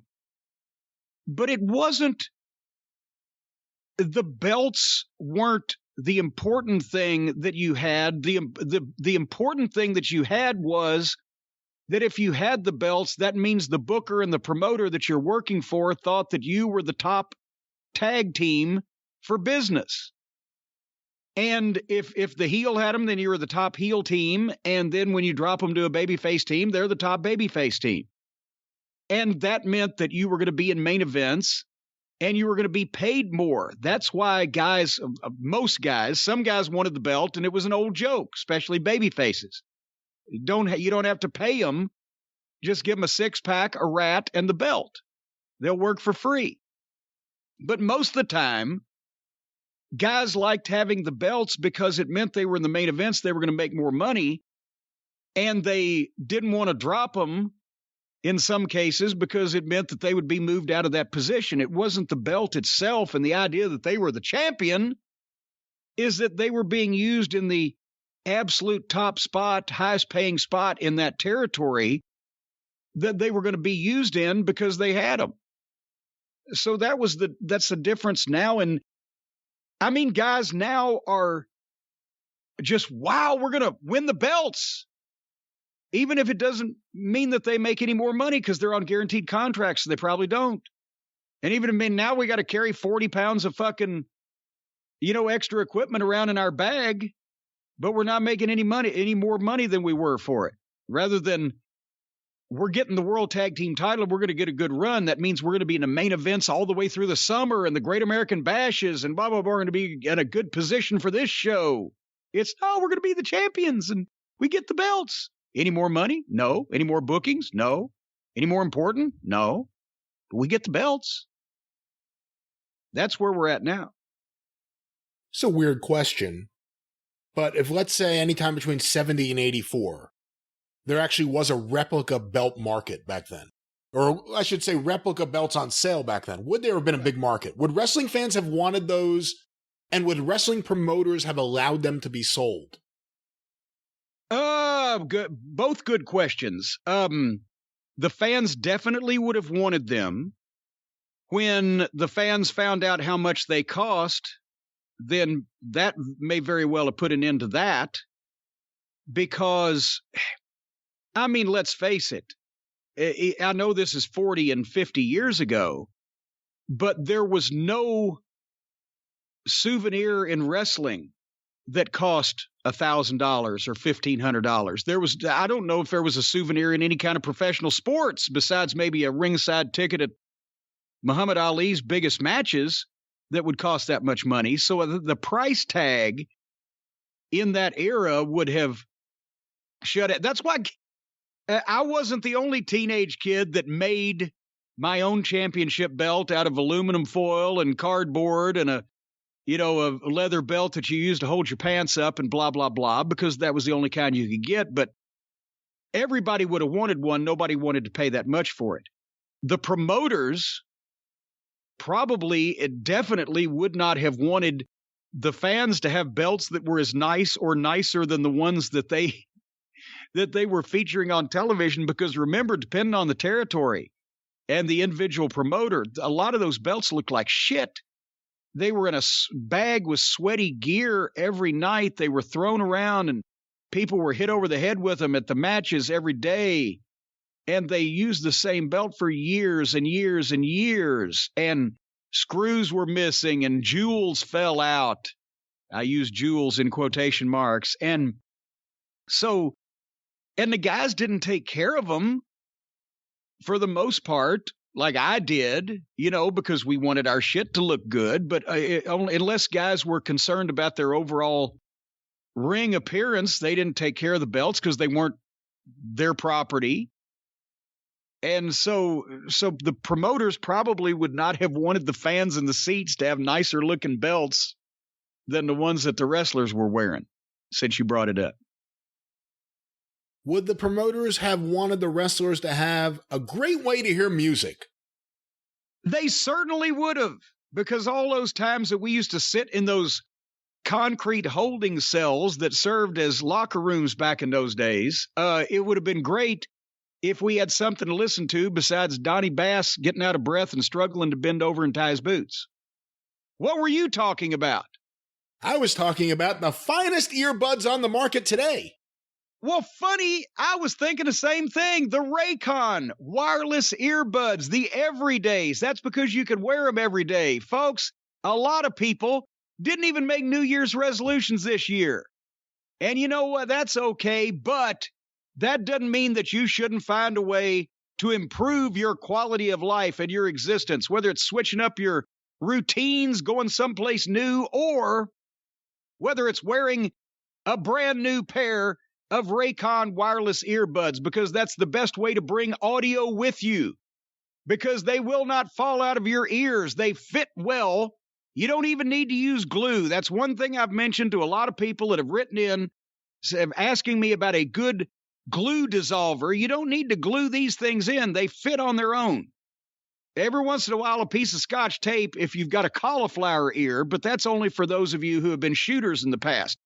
Folks, the everyday earbuds from Raycon look, feel, and sound better than ever. And now we've made mention that you don't want to stick these in your ears and walk out in front of an oncoming train.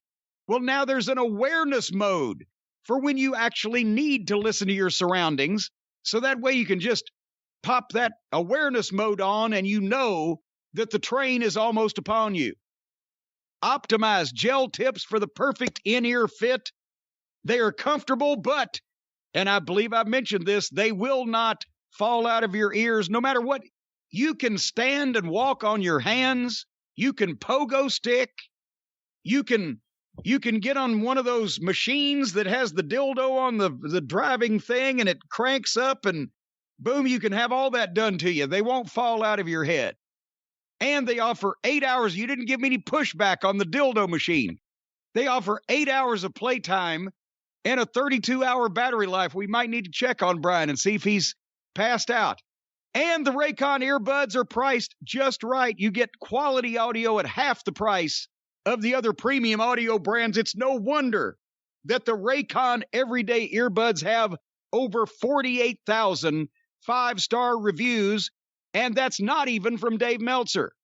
But right now, our listeners can get 15% off their Raycon order at buyraycon.com/JCE. That's BUYRAYCON.com/JCE. 15% off all of the Raycons. Buyraycon.com/JCE.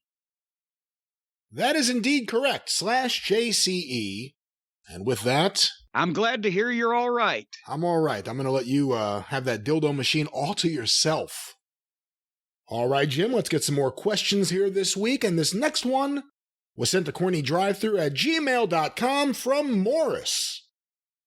I always heard that Vince McMahon and Dusty Rhodes had heat prior to Dusty going to WWF in 1989.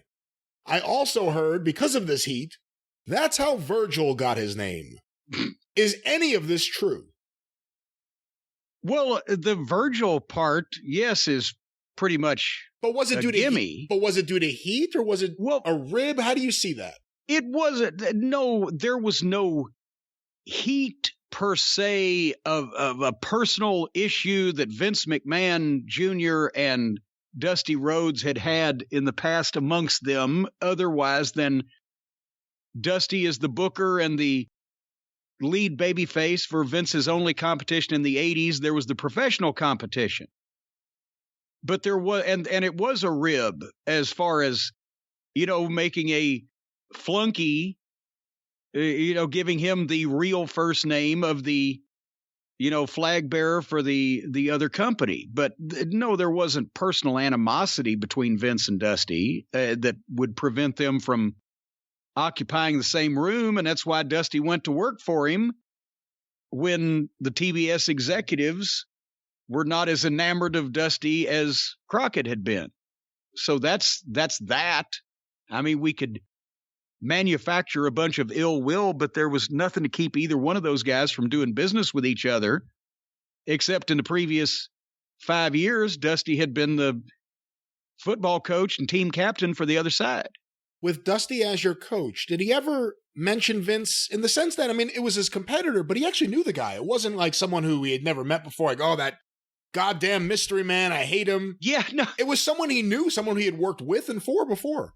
Yeah, well, he had worked for Vince's father. He was there in 83. That means he worked for Vince Jr.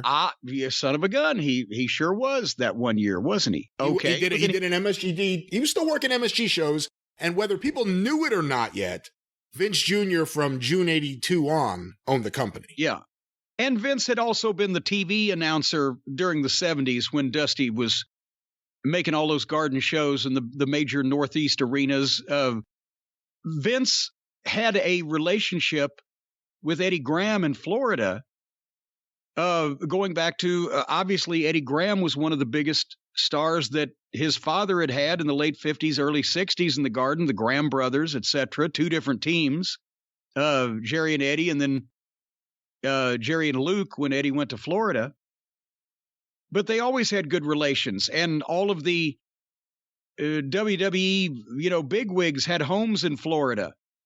And there was an element of talent trading back then, which is why Kevin Sullivan, some of the other guys that had worked Florida told me that every once in a while, Eddie Graham would want to book Dusty out so that he could get somebody else over in his own territory. Because if Dusty was there, nobody was getting over Dusty. But if Dusty was gone, you could get somebody else over. And then when Dusty came back, you had both of them, which is why he would be, booked out to those big shows. And they've had the Dusty and Superstar Graham WWF title matches. They had them on the network. They've been on DVDs. I don't know where they are now in the Peacock scheme of things, but those matches sold out. Dusty and Superstar was a big match for New York at the same time as Dusty was the top babyface in Florida. So that's how he made his reputation, Dusty, and how he got to be a star in so many different places because he wrestled in so many different places. He was in demand. So again, he had been around Vince, knew Vince. It was just the way he would refer to Vince in the locker room or on the plane or TVs, any meetings with us is, well, we're going to kick Vince's ass in Philly, baby. Not I hate Vince and I want him to die, but we're going to kick his ass when we run that show there. And that's the kind of thing you want to hear from your coach. Just because he's friendly with the fucking coach of the other team you're facing in the Super Bowl doesn't mean that you want him to like that guy better than your own team. So, and that's how he got referred to. In 89, so again, it kind of ends in a bad way for Dusty with the Turner executives. A lot of people have issues with the booking. You've talked about some of the good points of the booking in the past on the show, and I encourage people who want to hear both sides of it, they should seek out those segments and hear them. Well, and I've talked about some of the bad parts too, but the thing was the TBS people they didn't know anything about wrestling. So they had no frame of reference an unbiased frame of reference of what was really going on. And they picked several of the top guys to talk to. That's how Tully got the heat, because he knocked Dusty's booking. And then he got kicked off Crockett's plane. And then they left and went to New York. But they were just going by what they heard and decided who to trust in the thing, but they had no idea of what a booker actually really did and of overall context of what he had done for the company and that roster of guys and etc.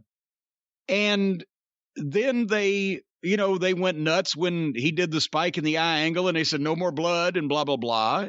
But he did what he had always done, which was, we're going to heat this thing up and see if I can get it over. Sometimes he did and sometimes he didn't. But in that case, he didn't just have to tell Jimmy Crockett, well, all right, this is what we're doing. He had TBS and they didn't know shit from apple butter about anything related to wrestling. They were just hearing about it for the first time. And then they'd hired Jim Herd, so you can tell that they didn't pick up on a lot to begin with. Hey, quick question. I want to get back to what my other question was going to be, but I just started thinking about this. Let's go to a perfect world where Dusty doesn't have the problems with the Turner executives at the end of 1988. Whether Crockett still owns the company or not, it doesn't matter for this example. Right. But Dusty has still been the booker for almost 5 years. For the most part, in wrestling history, a booker does get tired at a certain point, and they need someone else. Now, Bill Watts owned his company, and he hired other people to be the booker, although he still had input. Do you think Dusty could have ever accepted a role like that if he wasn't worried about his job, so he didn't have to worry about security? Like I said, maybe Crockett owning it would be better, actually.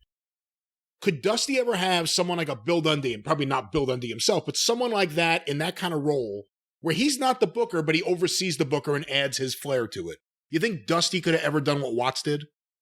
If they had given him a piece of the company, but see, that's that Watts did it because he owned the company and he could make that change anytime he wanted to. If you have your booker say, okay, we're going to keep you in the job, but you need to hire you a booker, that doesn't make sense. So the bigger thing would have been if Dusty had stayed on as Booker and doing what he felt he needed to do, definitely the first 6 months of 1989 would have been better than it was, because Dusty asleep could have been better than the first 3 months with George Scott, and Dusty just having woke up would have been better than the 3 months of the booking committee. But by then, he would have been working with Jim Herd for 6 months, and the result would have probably been the same as it was with Flair, as it was with everybody else that they hired to be the booker while Herd was around. And he just said, fuck it, and gone to work for Vince. Because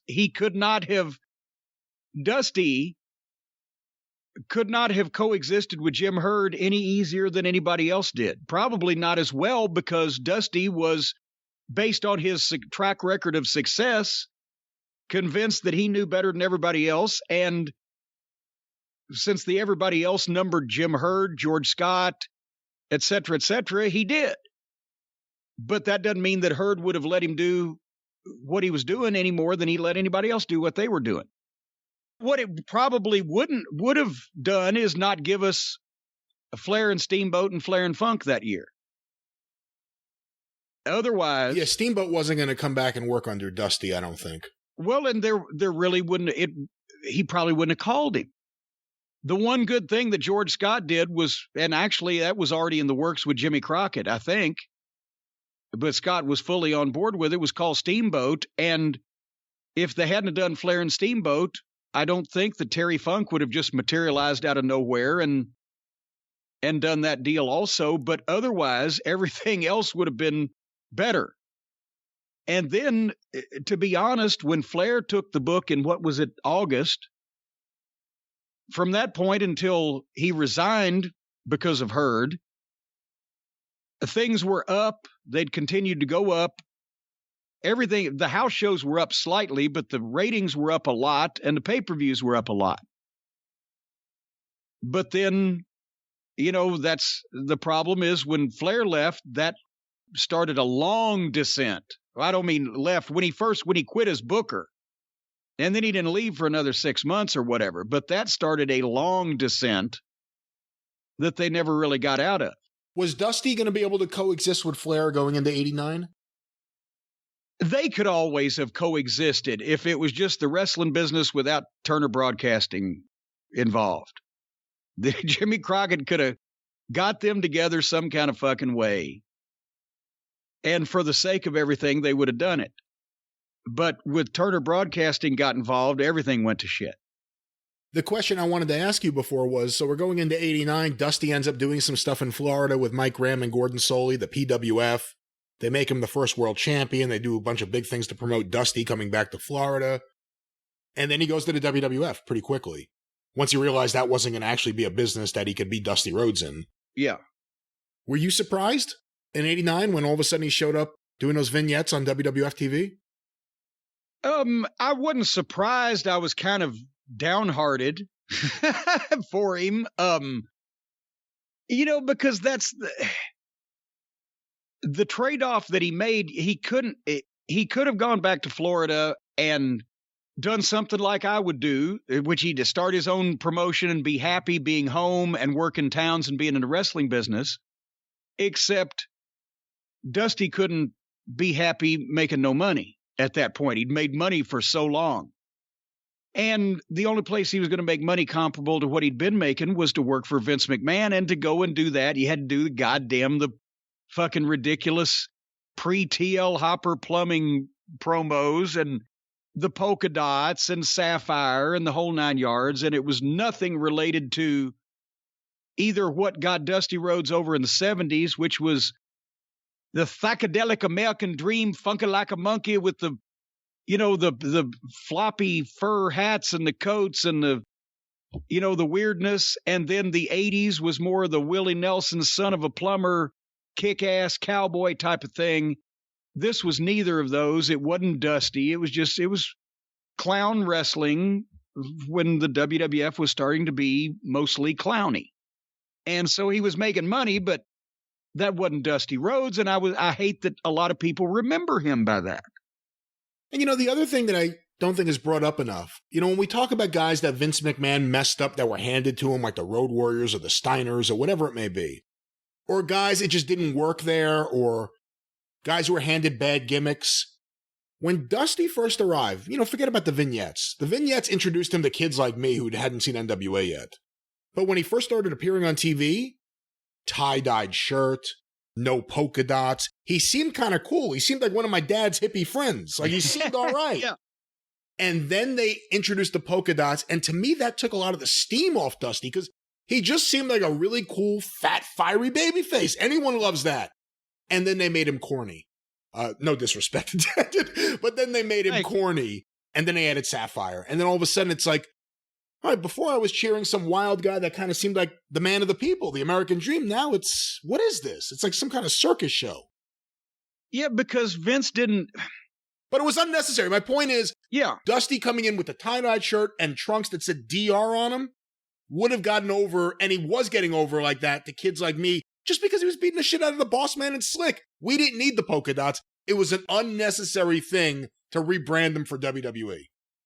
Exactly, because Vince didn't think that his fans would get Dusty, even though just 5 years previously, his fans had got Dusty.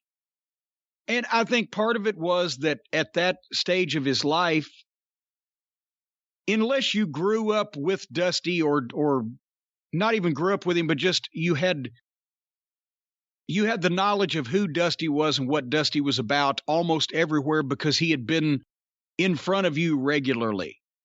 And then there was that period of time where for the people who only watched WWF, they didn't see Dusty Rhodes for 5 years. And in that 5 years, he'd gotten older and he'd gotten bigger. And he didn't have the, we've seen those old tapes from Florida in the 70s. Dusty had amazing fire and he was fast and what an athlete he was. And he got over, he could electrify people, but now he's bigger and he's older and he's starting from scratch. And they think to help him out, they're going to give him these outlandish outfits because Vince always has to showbiz up everything. And then I can see that they thought, and Sapphire will give him, some color. I didn't even mean to say that in a way it might have been taken, but they're always talking about how to add color to guys, how to add personality to guys, how to add sizzle to the steak. And it's invariably with, just gimmicking somebody up to where you're going, like you said, what the fuck? What is this?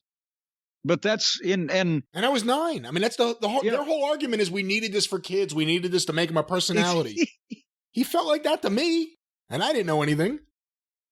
And you still don't. But but that's the thing is that if Vince doesn't understand something or doesn't know why other people understand it, or just has to change it because it's not what he would do, that's what you end up with.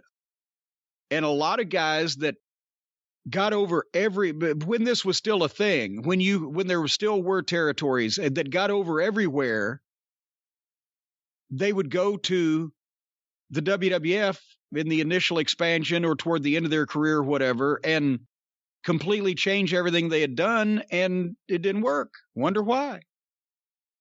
Jim, our next question sent to CornyDriveThru@gmail.com from Philip in Greenville, South Carolina. Hey, Jim. After going back and watching some of the midnight matches back in the day, I've noticed that when you take a bump, you don't go straight to the mat or just fall back. You get some air. It seems most of the time, the bottom of your feet would be facing the ceiling while falling. Was this natural agility? Or did you put extra emphasis on your bumps? Who taught you how to take bumps? And did you pass your great bump-taking knowledge on to wrestlers in Smoky Mountain, OVW, etc.? P.S. It's funny how the crowd is so much louder during your matches than the crowds in the giant arenas today.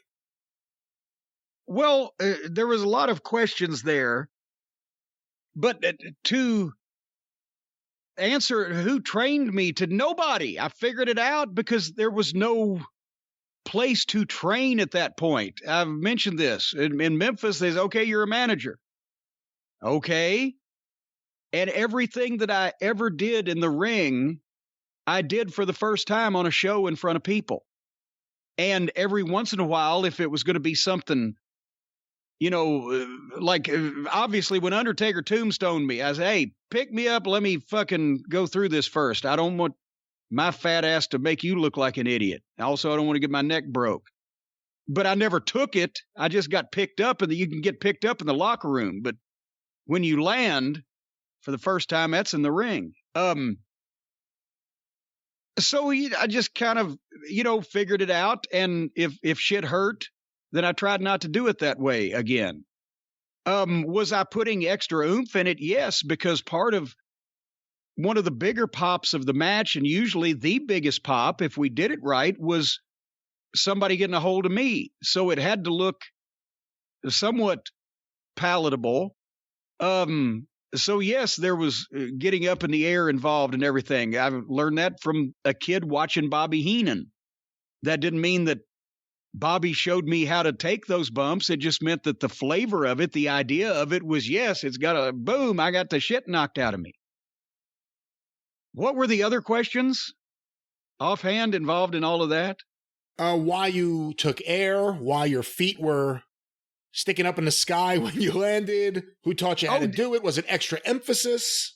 Did I teach anybody in Smoky Mountain? No, because everybody already knew how to take a bump. Did I teach anybody in OVW? I took a few bumps and a few training classes just to show them a couple of things specifically, but there were other people that had more bumps on their bump card and more experience taking them in a wrestling context that could teach guys there that. So no, and it just, like I said, basically as a manager, both pitching and catching, giving and receiving, offense and defense, however you want to say it, the idea that managers should physically look like they don't know what they're doing and their shit should look fake was never one that I ascribed myself to. It was, we should look like we're trying, we're just ineffective. I should look like I'm hitting someone as hard as I can or kicking them as hard as I can. I just can't kick or hit very hard, but I'm trying. And when I'm getting the shit kicked out of me, then whatever somebody does to a wrestler that knocks them down should knock me fucking up in the air and down and possibly through the ropes or whatever. Does that make any sense? Makes a lot of sense. So that's what I did. Sometimes it worked out that I could do those things without banging myself up, and in other cases, I made a drastic error in judgment. What did you think of the bump Eddie used to take, Eddie Gilbert? When you would punch him and he would almost jump across the ring in midair until he landed. And stiffen up first and jump. Well, part of that, it was a different kind of bump, and that's what we're missing is guys taking bumps in a different way. I'm not saying you should just take reckless bumps without, like I did, figuring this out and not really controlling where you're landing. But guys' bumps used to be different because they used to take them differently for different reasons. And one of Eddie's reasons was because that broken neck that he had in that car accident, 1982? 83. 83. It was, he actually got into the car wreck the same night Jimmy Snuka murdered his girlfriend. There you go. And got knocked off the front page of the Observer. It didn't exist then.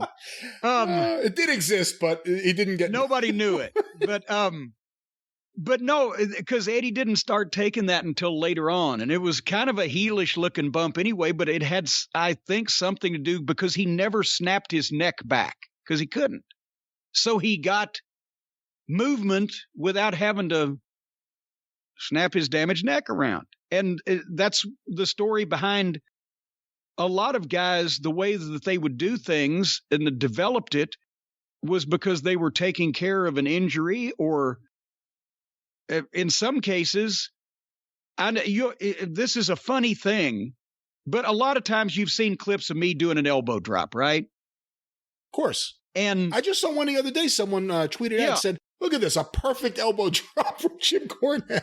Well, and it was on Mosh of the Headbangers on a Raw episode, and I retweeted it because I mentioned watch this ring because that's before we had the ring switched and it was harder than a fucking frying pan. There was no and I was almost 280 then, and I'd jump up in the air and land, and there's no fucking bounce to the ring. But the point is, I did a nice looking elbow drop, especially for my unathletic self, but if you ever notice, it was with the left arm. And most guys drop the right elbow. Most wrestlers drop the right elbow. Most people drop the right elbow, especially if you're right-handed. I've never dropped one, and I can't. I couldn't figure out how I can't make that motion. Sometimes guys have different stuff that they do because they just can't see in their mind or they can't figure out going that way. It's just natural to them to go the other way with something. And that's why the things sometimes are different. But you just kind of figure that stuff out. But I can't land flat or jump right or do anything. I can't kick off with the right foot. It wouldn't work. And there's different guys with different things like that used to make everybody's work look different. Now everybody just does it all the same way, whether they can do it or not.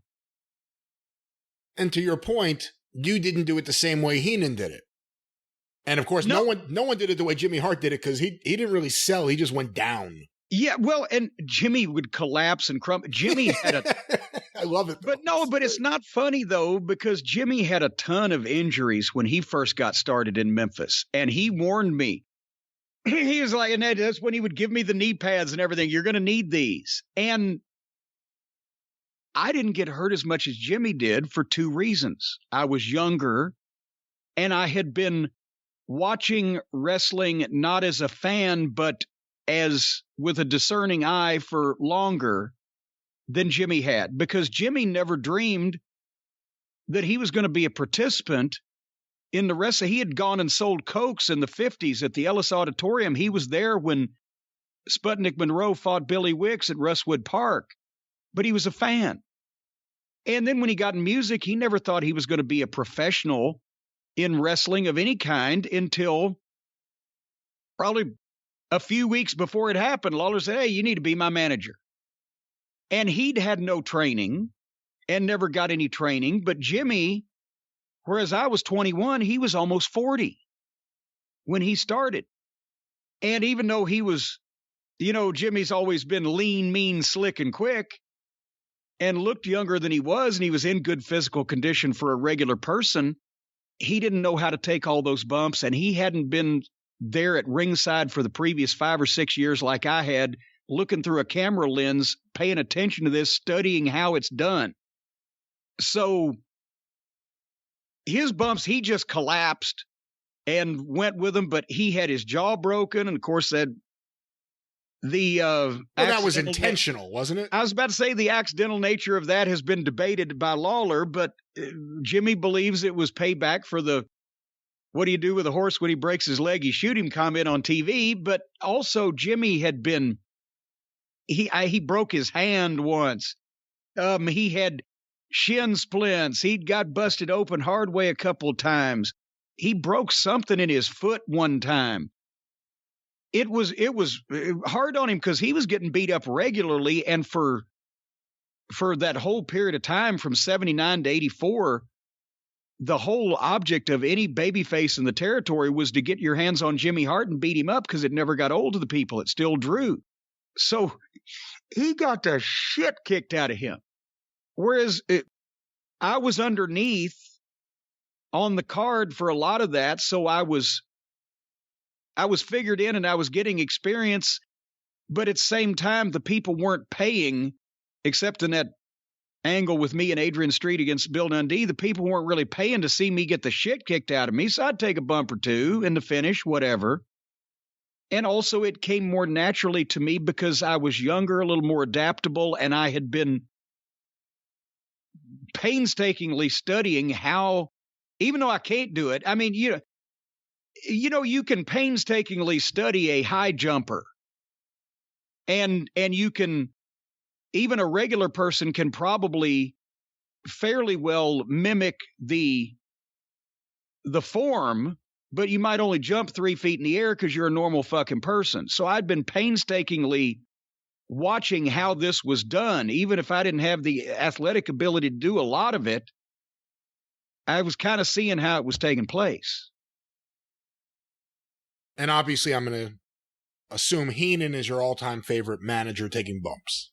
Well, yes. I mean, that's the thing is, except for Stevens and Bockwinkel, for most of the time, Bobby was a better worker than anybody he managed. But he would do the same thing. He didn't work like a wrestler that should be taken seriously. He worked like a manager with the idea that he'll get heat in a cheating fashion and then sell on the comeback for the people to get their jollies off seeing him get his just desserts. Jim, our next question, sent on Twitter using the hashtag CornyDriveThru from Zan. Zan? Zan, as in Zan Panzer. Zan Panzer strikes again. Hey, Jim and Brian. After hearing your takes on Hulk Hogan and his working smart throughout his career, why do you think he and Bossman did that big superplex spot off the cage during their 1989 run? Seems like more than Hogan would normally do in a match. I talked to Bubba about that afterwards because that was the talk of everywhere. And it was incredible. It was the most impressive thing. And then they did it on Saturday night's main event. Well, and now having said that, Hogan wasn't taking it. Hogan was giving it. So you'd still be sitting here holding your breath if you were waiting for Hogan to take it. I'm not saying it wasn't a big bump, bigger than he usually took in order to give somebody something, but there's Bubba. He's able to do so much, and he's willing to do so much because we've talked about what a prodigy he was. He was doing jobs on TV as himself, Fat Boy Ray Traylor, in March of 1986, and by March of 1988, he's main eventing network television and Madison Square Garden shows against Hulk Hogan. A year later. 2 years. No, 89. I'm saying it, not 88, 89. Oh, okay. Well, in 3 years. But he was in the WWF in 2 years. He was working on top against Dusty Rhodes within 6 months and drawing record houses. So he was a prodigy. And he wanted to do something to differentiate himself from everybody else. A guy that big didn't take bumps like that. But he knew that if he told Hulk Hogan, hey, Hulk, what about you give me a superplex off the top of the cage? How the fuck is Hulk Hogan going to resist that? Hulk Hogan takes this 350-pound heel and does something that nobody's ever seen before on those old hard rings like frying pans. And the reason why it was being done, for all of you who are going, oh, what?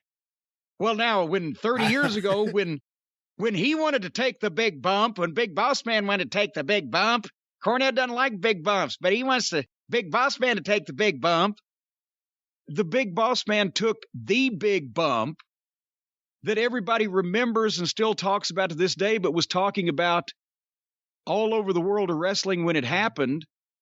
And also because the Big Boss Man, who was a job guy working for $40 or whatever on fucking Atlanta TV 3 years earlier, in 1989 was making $12,000 a week working with Hulk Hogan.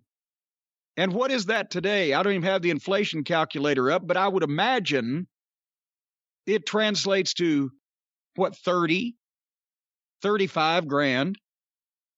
So, because that was the first thing that Bubba mentioned on the phone was, guess what my check was for last week, Jimmy? 12 grand. That was money in those days. It's still money today, but it was money in those days especially. I was going to say, when you said the reason why this happened, the real reason why this happened was the money for the scaffold match. That's the real reason why this Hogan Boss Man thing happened, yeah. Because, again, we've told it before, but when we had the Midnight Express, Rock and Roll Express scaffold match at Starrcade 87 in Chicago, And I hated that we always had a scaffold match at Starrcade where we couldn't actually have a great match. But Bobby took the bump. Stan took the bump. I was absolved from taking the bump after what happened the previous year. But they had Bubba climb the scaffold to do the spot with Ricky at the end where Ricky nutshotted him and got away.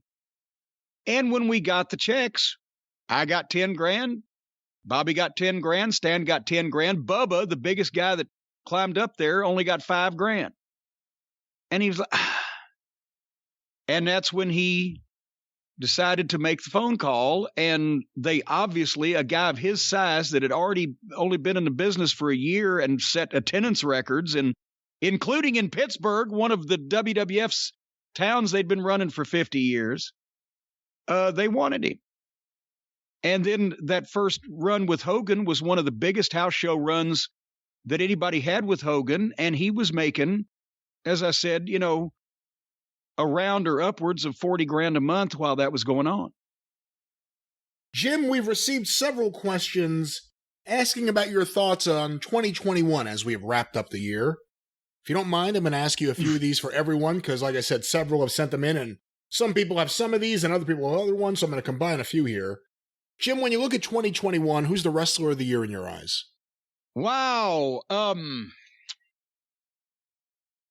We could sit here and debate for hours over a few names, but Punk made a tremendous difference for AEW. So has Danielson.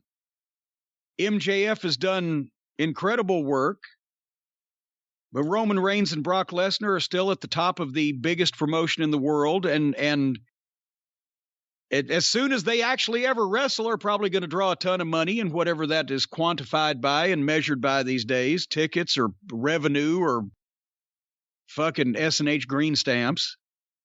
Who did I not cover? Well, someone who you wouldn't pick anyway, but obviously you didn't mention Kenny Omega, a few other people.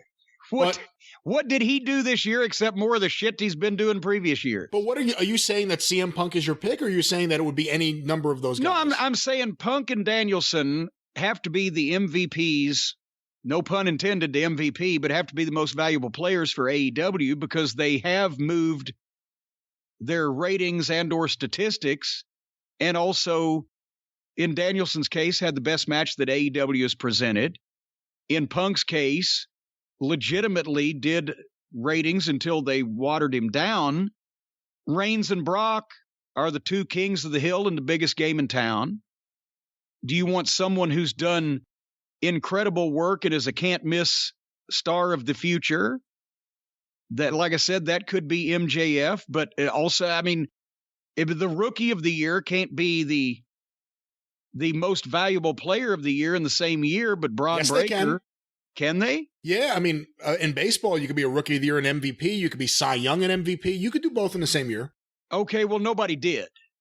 But Braun Breaker would be close, just in terms of he's a can't-miss guy with the Fred Lynn. Best look, etc., that we've seen in quite some time. But who really has done anything to set the world on fire this year? To me, I think Wrestler of the Year is CM Punk. Even though he hasn't had big main event matches for titles or anything, the story of the year was CM Punk. There's no, in my eyes, and again, I don't have anything in front of me, I'm just thinking off the top of my head, I don't think there's any other wrestler that had the impact as a singular figure in wrestling like CM Punk did this year.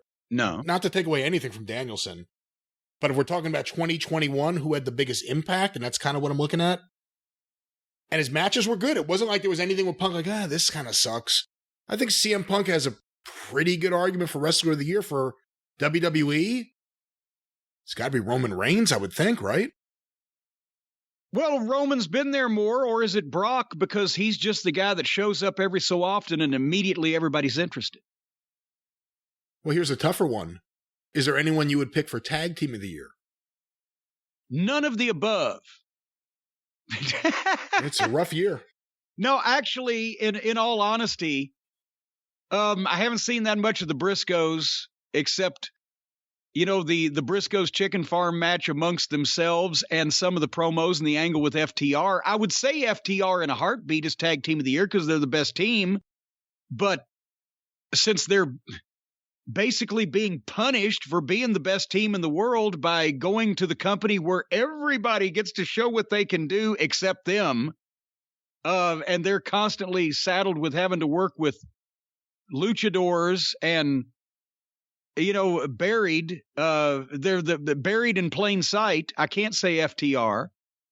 And that FTR and the Briscoes would be the best tag team match or rivalry or program that we've seen in however long, but apparently we're not going to get that because the Lucha Brothers need their 752nd win over FTR.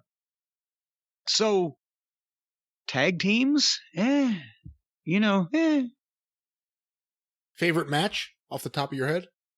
In 2021, now chronologically, Walter and Ilya 2 happened in 2021. That's right. I forgot about that. Yeah. So you can't really compare Paige and Danielson and Walter and Ilya because it's two different kinds of food, but it's not even in the same category. Not both vegetables, not both meats or proteins, whatever. But can you pick one or the other of those? I don't see how. I think my top three would probably be Walter, Ilya. Now that you mentioned it's this year, Paige and Danielson was incredible.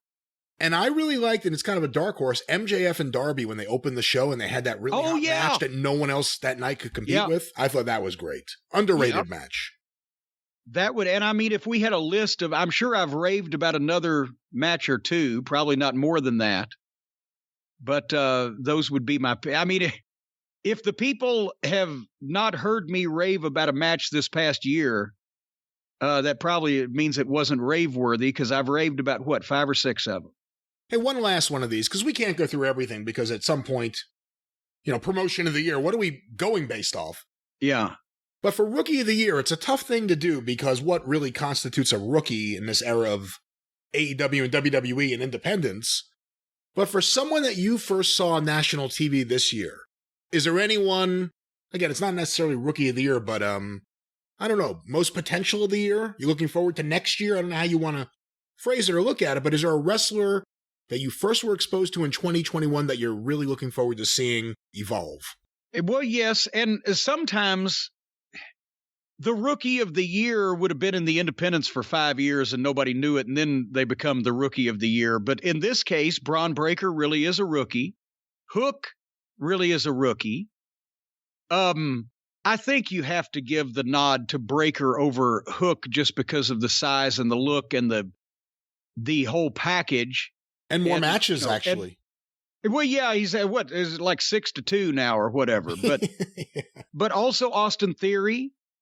First saw him in the last year and was amazed at how he got the little things. And then, of course, Vince has hitched his trolley to that. But hopefully Austin Theory's young enough that he'll get away from Vince, but not be, excommunicated from Vince's company. What was the young man's name? He was a Samoan or of some Samoan lineage on NXT before we stopped watching it when they changed everything around. And I said, wow, that guy came out of nowhere and he looks good.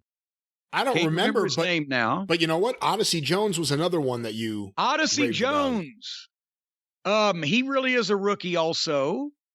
Didn't have any matches in front of people this year. Obviously, he doesn't have the package of a Braun Breaker, and because of his size, he's always going to be an attraction babyface rather than probably the guy you really want to build around.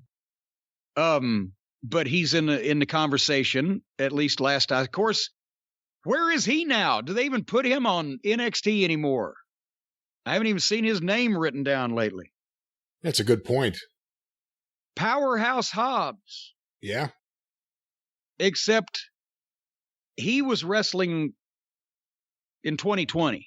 I believe so. Yeah. He just didn't get with the program, and they didn't start. Well, I was about to say they didn't start using him till 20. Then they started using him in 2021 and then quit using him in 2021. And now his picture's on a milk carton. So I don't know where Powerhouse Hobbs is. As I said a couple weeks ago, somebody unplugged him. The correct answer Hit Row. Whatever happened to them? But all right. They don't be too fab anymore. Jim, our next question was sent to CornyDriveThru@gmail.com from Dirk in Victoria West, South Africa. Good day, Jim and Brian. Thank you for your excellent program. It helps to keep me reasonably sane during lockdown. Recently, a story surfaced about a Nigerian pastor who claimed to win the International Spiritual Wrestling Championship by beating Satan in hell, making it a loss for the hometown hero. Pastor, and you're going to have to excuse me here. And the people were hot, too. Pastor Odumiji claims that there were no spectators or referees, only the two of them in a closed-door match. Well, part of that is, besides COVID regulations, hell can only be 50% capacity. And imagine how many people are due there every day. But also, to sell tickets to a match in hell, fuck, they had hard enough time getting people to go to goddamn Atlanta New Year's Day. If selling tickets in hell, the travel packages are horrible. The weather's the shits down there. Parking is hard to find. I'm not surprised there were no spectators. Let's go back to Dirk's email.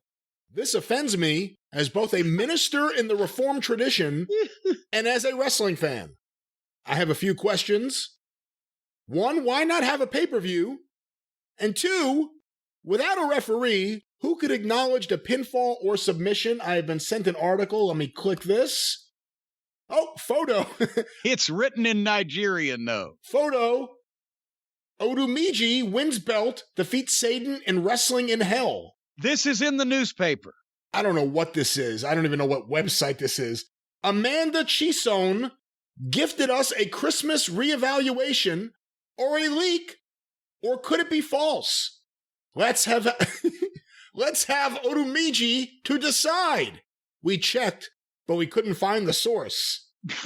On her Facebook page, The Right and PR shared a post of self-acclaimed prophet Odumiji clutching an apparent wrestling belt, the type you see John Cena and Brock go heads on for.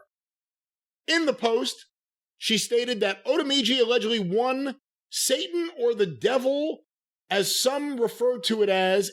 Hold on, let me go to the actual post here. And obviously, in this case, English is a second language for these people. There is a man whoever's writing this. There is a man here with a belt, pretty nice looking belt. And what is his Odumiji? Odumeje. Wasn't he Joe Pedicino's backer? That's someone else. Oh, that was Olu Oliani. Olu Oliani. But let's. Oliani.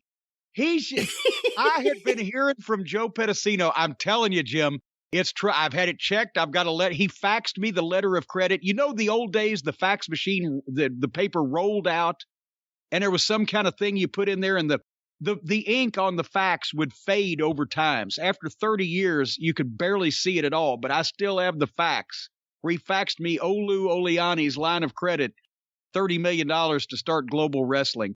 And I fucking saw the guy in person after all this buildup at the Louisville Gardens when they did one of the shows where he was going to buy Memphis from Jerry Jarrett with that $30 million. And this guy walks in, he's 5'2". He looked like a Nigerian Louis Armstrong. His fucking cheeks were goddamn giant. And he was playing grab ass all night with the fucking girl wrestler that was calling herself Sweet Brown Sugar or whatever at that point.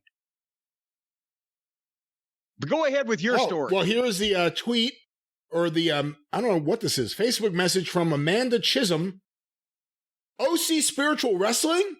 Nigerian controversial pastor Odumiji Indaboski Bahus said he won a belt in International Spiritual Wrestling Championship after defeating Satan in a closed-door match. Pastor Odumiji went for the said wrestling match in hell, fire alone, and emerged victoriously. Odu won him a match in hell, dum dum dum dum dum. The said match had no all referee. the South Park fans are dying now, and you're all alone, Brian. The said match had no referee or spectators, just Satan and Pastor Odomiji. Congratulations, Prophet Indaboski Bahus. And that's any closing thoughts on this story, the Around the World segment here on the show? Yes, I'll have you know, breaking news, I just kicked the shit out of Brock Lesnar in a closed-door match in Saskatchewan. Was there a referee? No, because we closed the door. He couldn't get in. But I beat Brock. Just ask me, I'll tell you. All right, well, let's get another question here. Jim, this next one comes to CornyDriveThru@gmail.com from Zach. Ayo, Jim and Brian. Ayo. One thing that's gotten emphasized as something to be prideful over in the modern era is the mentality of wanting the first match if you cannot be the main event. What's your general... Now, wait, what? Now, hold on. Slide that by me again one more time. One thing that's gotten emphasized as something to be prideful over in the modern era is the mentality of wanting the first match if you cannot be the main event. What's your general view around the context behind this mentality? Is that a thing now?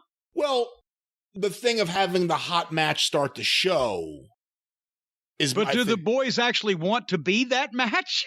Or is it? I know at some point there has to be one, so at some point everybody gets that spot. But besides for the fact that the people are brand new, it's a virgin crowd, as we used to say, and they haven't seen any bumps, so they're going to pop a little better. Do guys actually want to go on first now? Get it over with? Or what is that? If you know you're about to go out there and have a hot match, you think you are in your head, why do you want someone going on before you? If you have an ego, wouldn't you want everyone to follow you? If you were from Cucamonga, wouldn't you want everyone to follow you? No, if you have an ego, you don't think anyone can follow you. Good and point.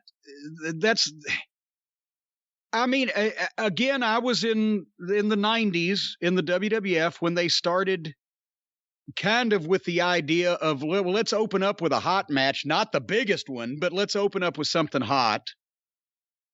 And it's kind of, it's grown from there, but traditionally, I mean, if you go to see a UFC match or a UFC card, do they put any of the top matches or the main stars on first? No. Boxing, same thing. No. It's not applicable to basketball or football because those are the teams that are facing each other start to finish. But in any combat sport, dating back to the dawn of any of those things as a profession, the main event, the match that sold the tickets, the match with the biggest stars, the match for the most important prize goes on last. And everybody in the wrestling business strove to be a main event guy, and part of that is going on last. I remember the only thing that could have added insult to injury to Halloween Havoc 1990. That was where Ole wanted me to put the pumpkin on my head, and I told him to piss off. And that was the costumes that everybody was supposed to wear. It was supposed to be the Midnight Express against the Rock and Roll Express, but unfortunately, that's when Robert Gibson had gotten a knee injury. It ended up being Ricky Morton and Tommy Rich. And again, no disrespect to Tommy Rich. He was a former world champion. But the first time that Ricky Morton and Tommy Rich ever teamed up together, to the public's knowledge, and especially in WCW, to go against the Midnight Express, not only did we do the job, but they put the match on first. And they said, well, we want to kick it off good. You motherfuckers. So now this is the last way that you're going to wipe your feet on me and the Midnight Express and this fucking company, and we'd walk out 3 days later, is you're going to beat us in the opening match on the big show with a makeshift tag team. Fuck you. I considered a personal insult to go out and jerk the curtain, a place that we had never been before and would not occupy again. And so if guys want to go out there and just because the crowd is easier with the first match they see and they'll pop louder over less shit. If that's the reason guys want to go on first, well, I mean, there's no incentive anymore. Contracts, guys get paid the same per match, regardless of who's in the house or how many tickets are sold or whatever. So, but just the perception of it, you're a fucking curtain jerker.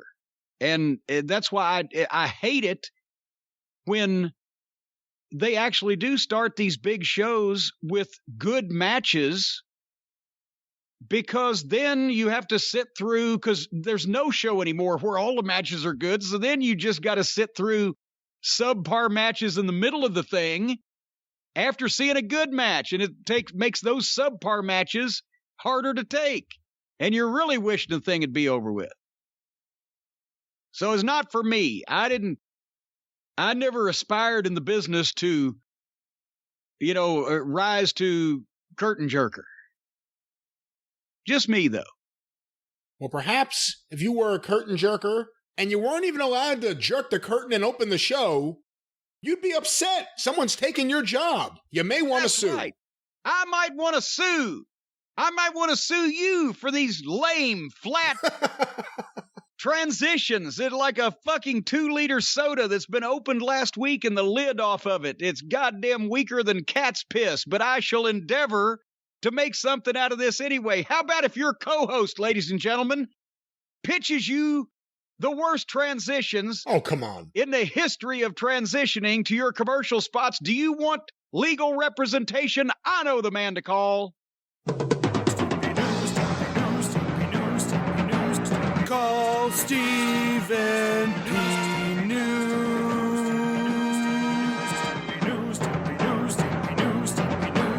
If you need to sue.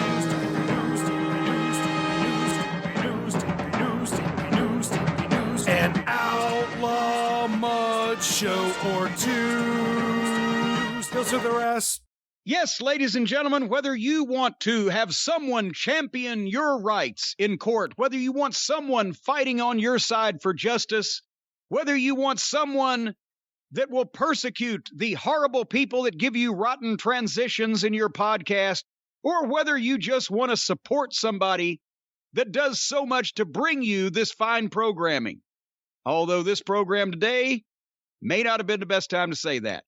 Nevertheless, that man is Stephen P. New at newlawoffice.com, 888-692-8084.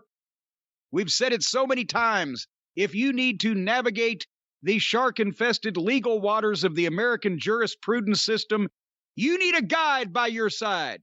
You need someone that will take you across that river, not the river Styx, but to the land of opportunity on the other side, and that is Stephen P. New, the ferryman. And I'll tell you something else. By gum, they're going to run that no good, lack of spine Joe Manchin out of West Virginia. I think they're going to run him out of Washington first and then out of West Virginia. And Stephen P. New needs to be the man to represent all of us, including the state of West Virginia and all of us right-thinking Americans. I'm here throwing Stephen P. New's hat in the ring to be the next senator from the great state of West Virginia. After he finishes winning all his current cases, I believe he needs to concentrate on that. And then we could have a man that's really on our side in Washington, especially from West Virginia. What do you think, Brian? I'm all in on Stephen P. New running for Senate. I already told him I would contribute money. I would do everything I could. I would send the video crew down there, help out with some commercials. I would do Will whatever you he move needs. to West Virginia so you can vote for him? Never. No. Well, see, now that you haven't... See, I'm thinking about getting a summer home in Hurricane. Listen, money talks, and I walk over here. I'm not going anywhere near West Virginia. I'm telling you, a summer home in Hurricane right next to Tudor's Biscuit World? Who was it? Someone, now that you bring this up, it reminds me, whenever you mentioned Hurricane, West Virginia a few weeks back, yeah, someone got on us that you were mispronouncing it. Well, it's the way it's spelled. What else could it be? Hurricane? What else could it be? Hurricane? Hurricane. As long as I can spell Tudor's Biscuit World, I'm there. And you'd love the breakfast there. They don't have any of that pansy French toast. They got stop it. Biscuits with ham, biscuits with gravy, biscuits with chicken, biscuits with meat. Biscuits with bacon, biscuits with eggs, biscuits with everything. French toast? I think not. Stephen P. New, newlofts.com, 888-692-8084. And if you retain him as your attorney, he'll take you to Tudor's Biscuit World. I don't understand. Considering you began this show talking about dough and syrup, what's the issue you have with French toast? But we'll get back to this at a later time. Jim, our next question sent to CornyDriveThru@gmail.com from Ali in Mashhad, Iran. I would like to ask you... Is this for real? I have no reason to doubt it. Can they even listen to us in Iran? Actually, they can listen to us around the world, wherever you want. I could see if we're charting in Iran. I could check that. Iran so far away. Well, here's Ali's question. I would like to ask you, what are your thoughts on the Iranian legend, the Iron Sheik? Where would you rank him amongst the best heels in history? How good of a wrestler do you think he was? And who does better suplexes? The Iron Sheik or Kurt Angle? Well, see, but now that's a present tense. Who does the best ones now? Angle probably by a significant amount because Sheik's fucking 80. But if we're talking, at their various primes in their careers, here's the thing. A lot of people did not see the Iron Sheik wrestle until he became the WWF 1984 on version of the Iron Sheik. And at that point, he'd already been in the business close to 15 years, and he got in the business late. Look up on the Google machine there and see what Sheik's age is, because he started in 70, 71, or was he was in the training camp with Flair, so 71, 72. He's 79 years old. He was born in 42. Okay, so he was already 30 years old by the time he was training. So he was 10 years older than most guys when they got started to begin with. And I know people have seen the old pictures of him when he had the washboard abs and he was, 210 pounds and had hair and everything. I saw him as a near rookie. He worked Tennessee as Ali Vaziri in probably late 73, early 74. I saw him on TV doing jobs for guys.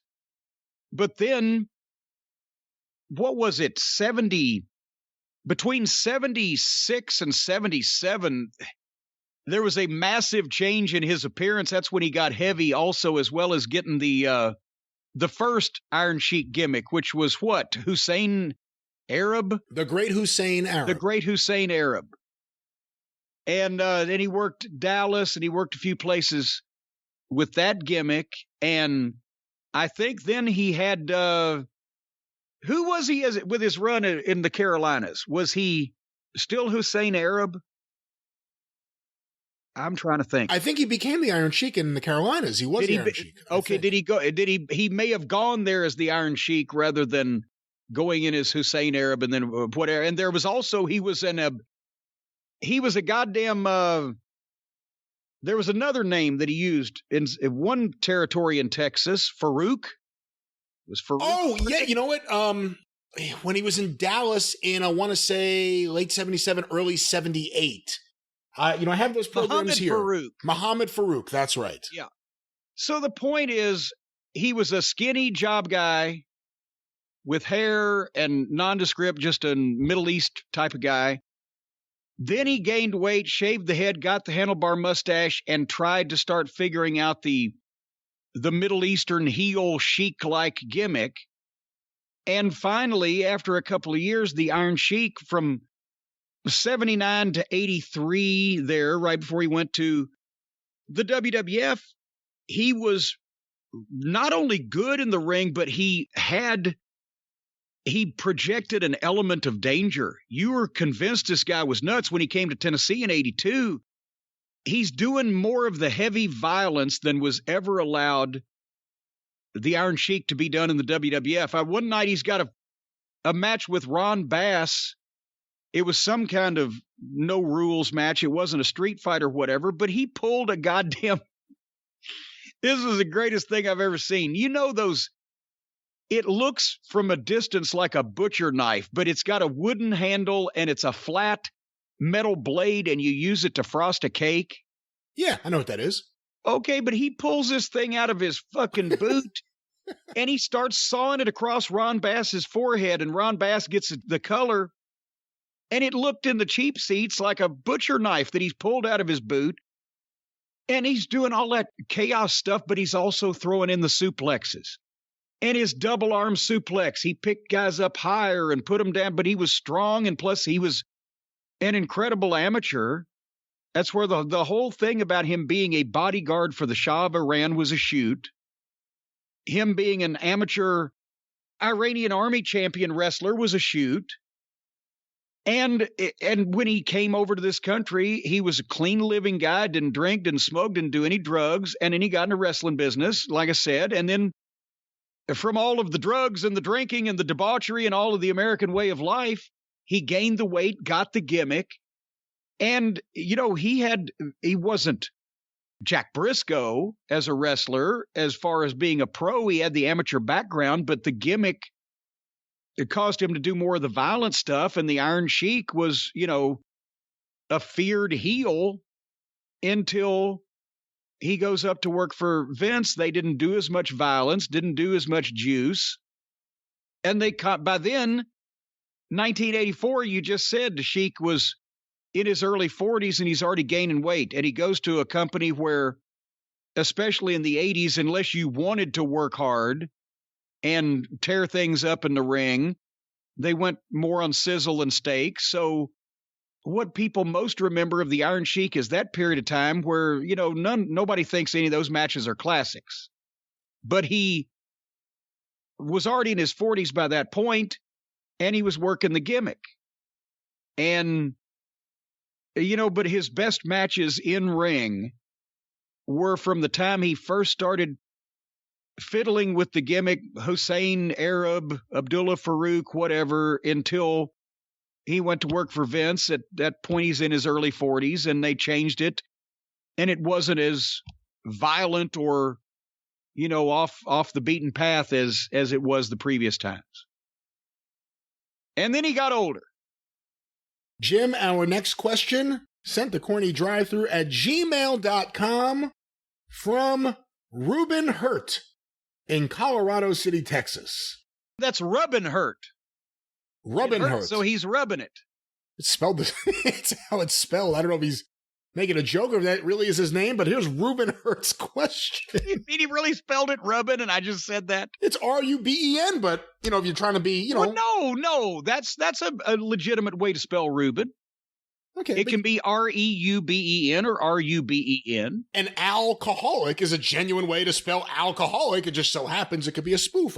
Now that you put this in my head, I think Ruben Hurt may be his name, but here's Ruben Hurt's question. Once again, Colorado City, Texas. Let me start by saying I'm a huge fan of your show. I'm 48 years old and have been a wrestling fan since I was 4. I was scrolling through YouTube and listening to Jerry Clower tell his funny country stories. How? On the related videos beneath the one I was watching, I noticed he was standing next to the junkyard dog in a wrestling ring. I then watched the video, and it was a commercial for Mid-South Wrestling. Yes. First of all, I never knew he did commercials for wrestling. My question for you, Mr. Jim Cornette, is did Jerry Clower ever do any promotions for Smoky Mountain Wrestling? He was still alive and performing when Smoky Mountain was going strong. Just wondering. So we can answer that question, but if you want to talk overall about the general idea of Jerry Clower being a fan and friend of Mid-South Wrestling, we could do that here. Well, I don't know if the particular commercial he's referencing was one that I saw shot, but one of my first Mid-South Wrestling TV tapings, Jerry Clower was a guest. He had come down to be on one of the programs and to do a couple of promotional commercials, which they did at the Irish McNeil Boys Club while he was there. And the funny thing was, here, I've just come in as the manager wearing the loud, obnoxious clothing and running my mouth and everything. Well, all the guys are fucking dying laughing because I'm only the third loudest dressed person on the show that night. There's Boyd Pierce in the ring in one of his suits that was made out of Aunt Lola's couch cover. And then Jerry Clower shows up in a bright blood red suit red shoes, red pants, red jacket with a pink shirt and a red string tie, as I recall. And all the boys are looking at me, and I'm wearing kind of normal shit. I'm like, well, fuck my gimmick shot. But no, he was a big wrestling fan. And of course, everybody knows in the whole world that Jerry Clower was from Yazoo City, Mississippi, which is the heart of Mid-South Wrestling territory. So that's the wrestling show that he had watched, on TV since he'd been watching it. Well, this was before Mid-South was formed, but Mississippi Wrestling. But anyway, he was a big fan, came and did the show and did some commercials and everything. I did not, unfortunately, book Jerry to do anything with Smoky Mountain Wrestling, but I did have the Jerry Clower of the 90s, none other than the funniest man in America, James Gregory, who lived in Marietta, Georgia, and was based in the Atlanta area. And we had our Smoky Mountain TV show on WTLK 14 down there, thanks to the efforts of Joe Pedicino and Bill Behrens and those guys. And so James ended up writing us a couple of letters, and, we invited him to come to the show in Marietta. He did a little piece, so we put on one of the TV shows. And, I've seen him. As a matter of fact, it was just, I guess, 6 or 7 years ago that Stace and I went over to Lexington to a club that he was, comedy club, I should say, that he was playing at, and saw him live in person. He's curtailed his legendary holiday parties over the last few years, but he's still out there making dates. James Gregory, funniest man in America. My favorite one of his CDs was Grease, Gravy, and John Wayne's Mama. Just hilarious. All right, well, Jerry Clower. There you go. And of course, if you watch Mid-South Wrestling late 83, early 84, Bill Watts talks a lot about Jerry Clower constantly. Jerry Clower, I heard from Jerry Clower. He was in the airport. He saw the Road Warriors. Just random Jerry Clower updates mixed in with the episodes when Watts gets bored. Well, now, Brian, that's because every time that somebody is to see Jerry Clower, they naturally have a good time, and a smile just spreads right across their face because Jerry Clower had that effect on people. And his daughter, apparently, because Watts always says Jerry Clower and his daughter are big fans of Mid-South Wrestling. They always attend the shows in Mississippi. Well, I won't say always. Well, let's get our next question here, Jim. This one was sent to CornyDriveThru@gmail.com from Jared in Vicksburg, Mississippi. Well, right down the road from Jerry. And it appears Ric Flair is at it again. Hello, Jim and Brian. I've been a listener to The Experience and The Drive-Thru for a while and a member of the Cult of Cornette. Recently, Ric Flair made a post and deleted it about Becky Lynch and the rap group Migos. What's your opinion on it? Is Ric Flair trying to be funny, or is he taunting Becky Lynch? I have the Instagram here. Have you seen this? I wouldn't know. I was about to say, Migos, I have no idea. That sounds like a brand of Lego to me. And I have no idea what Rick said to Migos or his amigos. All right. Well, Ric Flair posted out a couple of pictures, or whoever monitors his social media. One is Becky Lynch wearing sunglasses, holding the world championship with what appears to be 3 members of Migos. Below that is a picture of... How many members of Migos are there? Well, I say that because underneath it is a picture of Ric Flair in between 2 members, I believe, of Migos. Ric Flair tweeted out, or Instagrammed out, or whatever this is. The mood is night and day. One's real and one's make-believe. She's big time, but there's no drip, and there never will be. And I thought she was the man, but I guess not, because they don't own it. Ha! When are you going to give up, Becky Lynch? You're so far behind. Woo! Is Rick trying to be funny? I know that most of those words are English because I recognize them, but I'm not sure about the order in which they were all put in. I don't know what the fuck he's saying. I don't know who Migos are. I don't know how many Migos there are. Are there 3 amigos? And I can't really tell from that what he's mad about. I guess because of the beef between Becky and Charlotte is what people are assuming. Okay, well then use English to describe that. Hey, You no good gum bumping sack of snake feces. My daughter don't like you because you're a bitch, so fuck off. That I understand. But I'm not sure what he just said there. And who are Migos? And how many of them are they? And whose side are they on in this? Well, they're one for each other and all for one, and I think they're on the people's side, but I guess that sums it up. You no other thoughts about the Ric Flair-Becky Lynch controversy that is or isn't? Hey, the thing is, she started using the man. Everybody knows he was the man. If they want to fight over the man, that's what I think. It's cute that Becky Lynch is the man because it's a play on words, etc. I thought they gave him something to make him happy about that a while back, and then it all calmed down. But now that there's heat amongst the offspring, it's back up. But I don't know why this is taking up everybody's time. Our next question, Jim, sent to CornyDriveThru at gmail.com from Thomas in Owassa, Alabama. I was wondering if you had any thoughts on the botched debut of Jay Lethal in AEW. You know what? I almost forgot Jay Lethal was there. So did everybody else. Again, Booker of the Year. This could actually be, the comparison could be drawn that some of the people will understand it more to something outside wrestling. Brian, your mother, when you were a kid, if somebody from the neighborhood or Grandma Gretel or somebody brought in a big bunch of home-baked brownies, would you grab one of those brownies and take a little bite off the corner and then put it back on the plate and let it sit there? Would your mother let you get away with something like that? No, if I was allowed to have the brownie, I had to finish what I had. If you were allowed to have the brownie, you had to finish the brownie. You had to make the most of the brownie, right? You can't just take a nibble of the brownie and put the brownie back. Well, that's what he did with Jay Lethal, the Booker of the Year. He just took a nibble of him and then put him back. Why couldn't they save the brownie in a Ziploc bag until they could enjoy the whole brownie? Just because Ring of Honor decided to shut down and let everybody go, release them, be free and multiply. Let's say you didn't have a place to push Jay Lethal or to use Jay Lethal, right? Do you just bring him on TV, beat him the first time anybody sees him in your environment, a guy who has been either the champion or the number one contender for one of the competitors' championships for the past several years consecutively?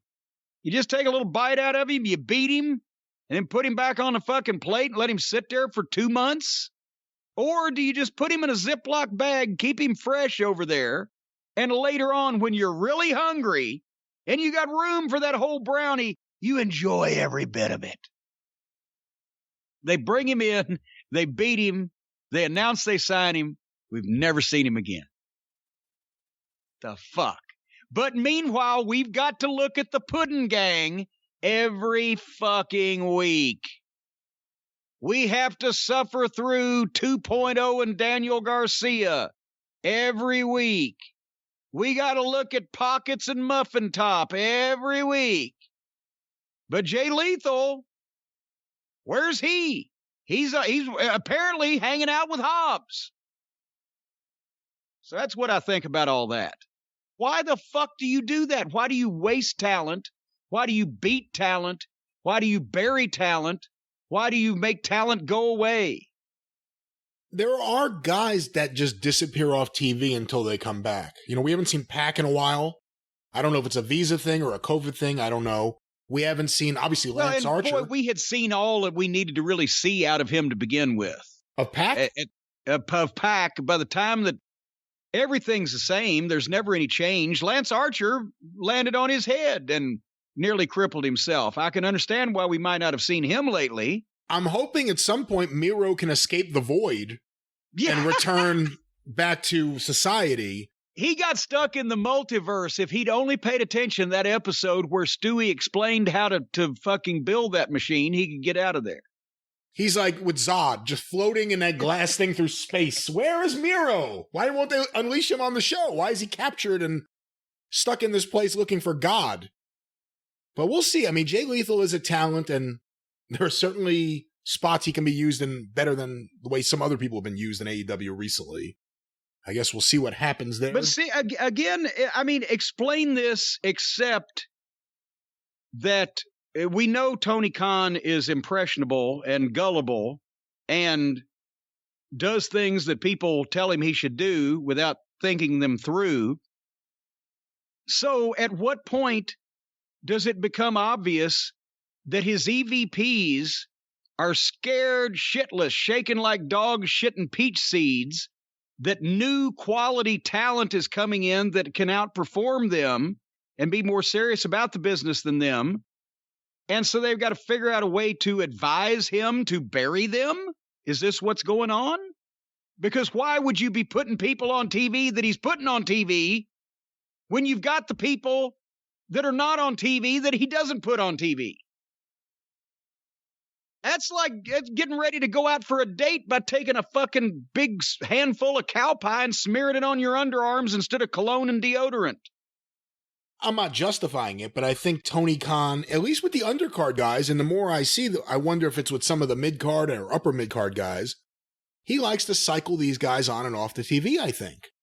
And, I don't know if that's exactly what happened with Pac.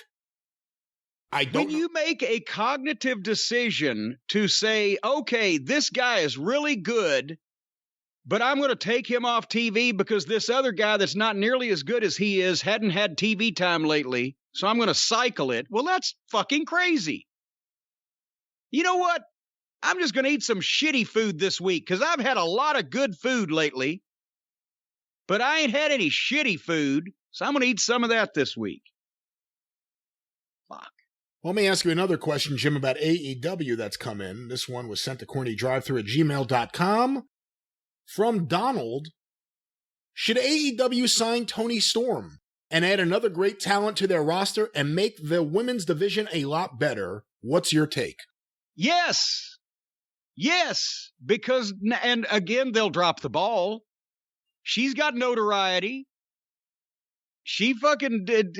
She basically said, take this job and shove it. A lot of the fans like that, especially the fans who don't like the WWE. And also, they've got Penelope Pitstop, but now they could actually have a blonde girl that looks like a star, has been trained in a big-time environment, and can actually work instead of doing outlaw indie-style bullshit with her other outlaw indie girls. So that would be a positive. Yes, Tony Storm would be a nice breath of fresh air there. And I'm sure that with the high level of training she's had, she could get in and fucking perform with the likes of Serena and Thunder Rosa, etc. Or they could continue to have. Somebody said, well, we can't wait till Cornette reviews last Friday's Rampage. New Year's Eve at 10 o'clock, they expected me to be watching a girls' garbage match where they were suplexing each other in thumbtacks, and the bunny got juice. Like that. So they're having girls' hardcore matches over there because their girls can't work, and that's all they can do. If you got somebody that's not worth a lick as a wrestler, put them in a garbage match. Let them take bumps and thumbtacks. And weird guys who would be watching our secondary show on New Year's Eve at 10 o'clock will love seeing bloody women. Good Lord. The more apt question now that I think about it is, would Tony Storm, after she just got out of one uncomfortable situation that she obviously didn't like, would she want to go over there where they actually encouraged the girls to have garbage death matches on television? Like that's not an embarrassment to the wrestling business. The answer is yes. She wants to go hang out with her friends, have fun. What, is she friends with all these people now? Yeah, I think Britt Baker's already teasing Tony Storm to AEW on some But tweets. I mean, how the fuck would she know all these people? Do they just all get together and have social parties? All of these people are the indie scene from the last few years. So whether it's in New Zealand or Australia or England or Germany or California or the Northeast, all these people know each other. They all intermingle. There was a time when you could work indie shows 4 or 5 nights a week and never leave a 3-state area wherever you lived in. And the thought of actually buying someone a plane ticket to fly them to an indie show was insane unless they'd been on WWF TV for 10 years. Now that's the same 20 people on every fucking show, no matter where it is. All right, Jim, our next question. We have a few more before we wrap things up. This one, we got to do this every few years just to set the record straight. But this was sent to CornyDriveThru@gmail.com from DQ Schmeeq in Pronouns Pal, Connecticut. Oh, boy. He has 3 different names. His email address is one name, his name in that email is another one, and then DQ Schmeeq will honor that and not reveal his other names. I thought that once everyone heard the full story about the Montreal Screwjob, namely that Bret Hart was uncooperative, that we could all stop crying for Bret Hart. Yet everyone seems to be back to pretending Bret Hart was victimized. He wasn't. He wouldn't drop the title before the pay-per-view, and he wouldn't drop it in Montreal. Why is this so hard for people to understand? Also, do Canadian wrestlers need to be told that they have to lose sometimes in Canada? That Canadians only have one hometown? Imagine if an American wrestler from San Francisco wouldn't drop a title to a Canadian challenger because the match is in New York City, and that's in the United States. You know, that was brought up in Vince's dining room. But goddamn, does that mean that fucking Shawn Michaels shouldn't have to lose in Iowa? Part of the reason why people still think Bret was victimized is because of the level of animosity toward Vince McMahon and or Shawn Michaels. Anybody in the business who knew the both of them personally was on Bret's side because Shawn Michaels was the most unmitigated, fucking raging, uncircumcised prick asshole in the wrestling business at that time. The fans who liked Bret, and some of them liked Shawn because they hadn't met him personally, were mad at Vince for screwing Bret out of Vince's title.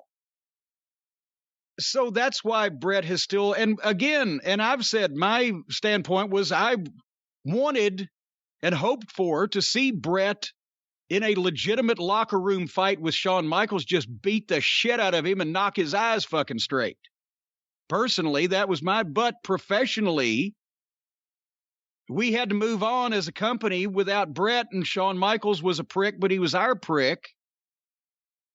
So he needed to have the belt.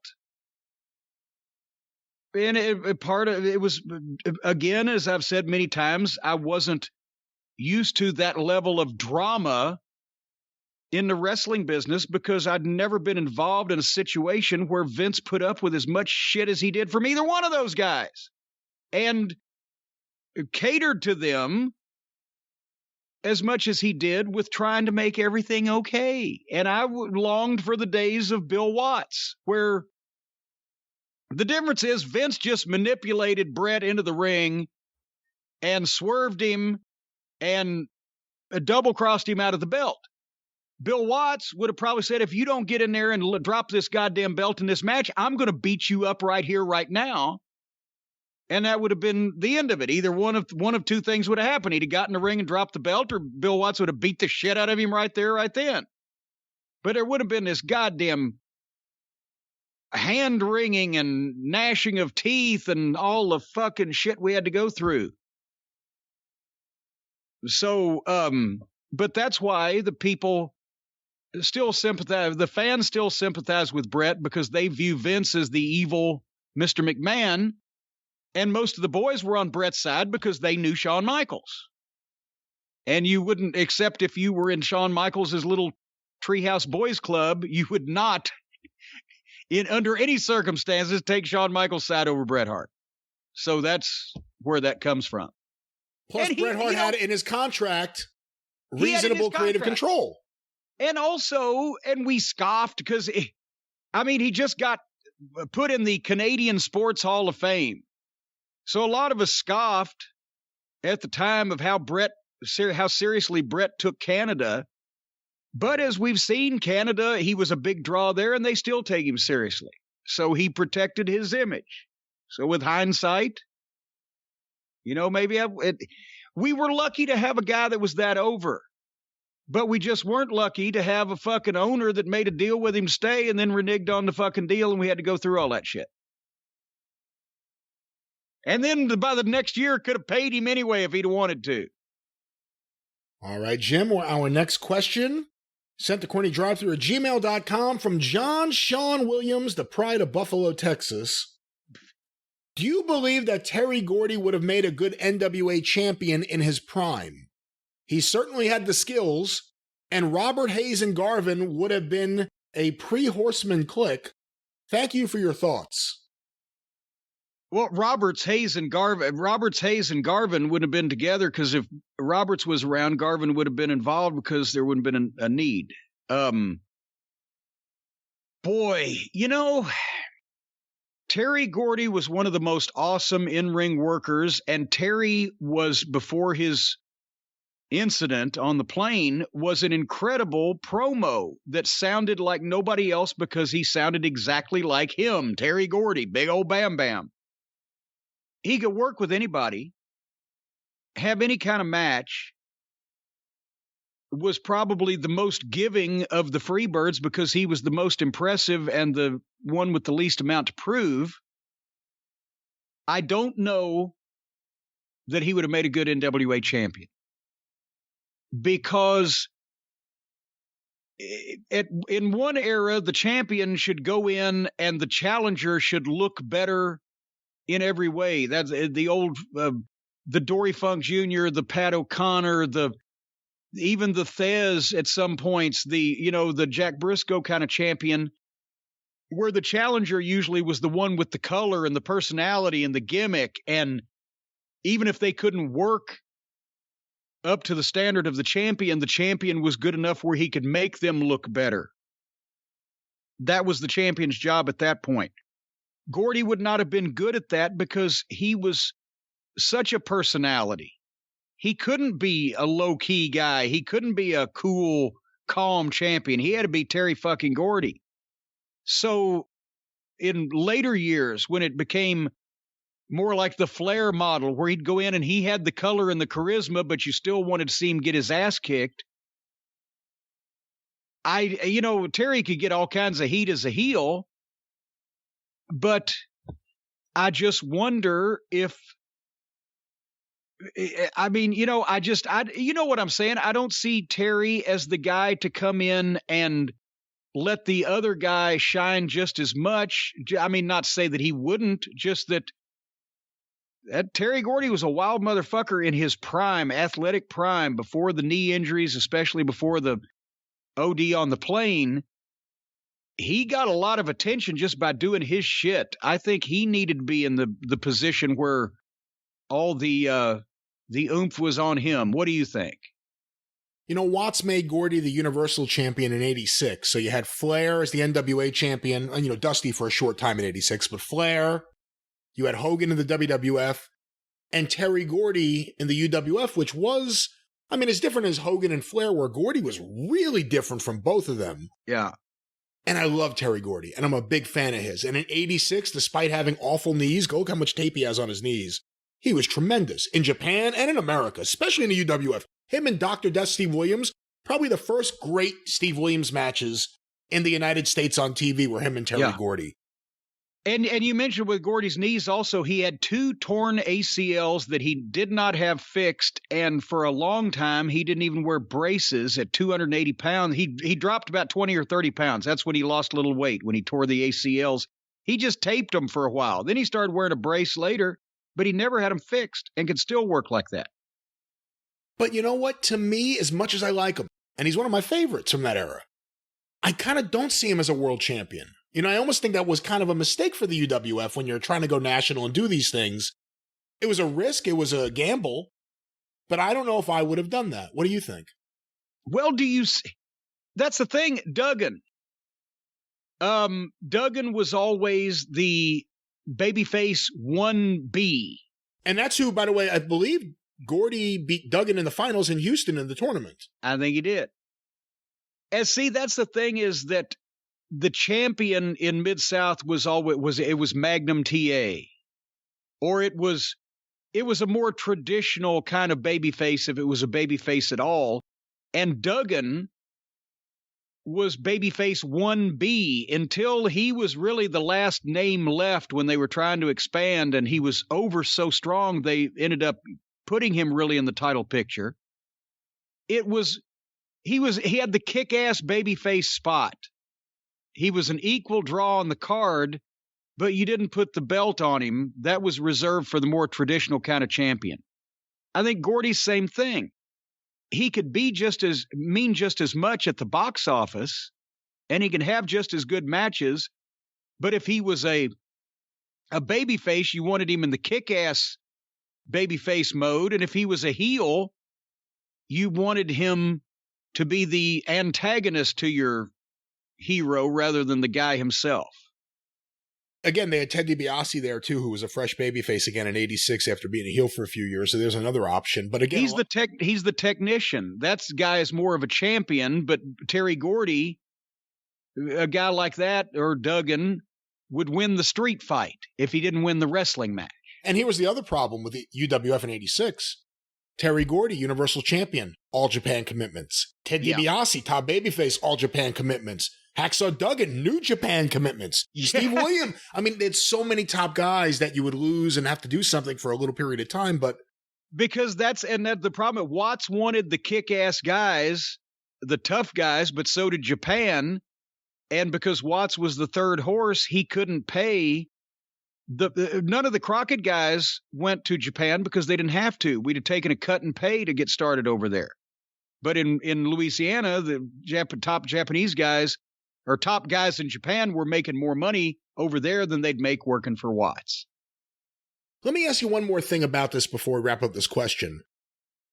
Obviously, the NWA never had touring tag team champions. Every territory had their own tag team champions, even though some of them were called the World Tag Team Champions. There was no universally recognized NWA World Tag Team Champions during the territory days, for the most part. Right. There were territories that had long-standing World Tag Team Champions recognized, but they didn't tour all of the NWA territories.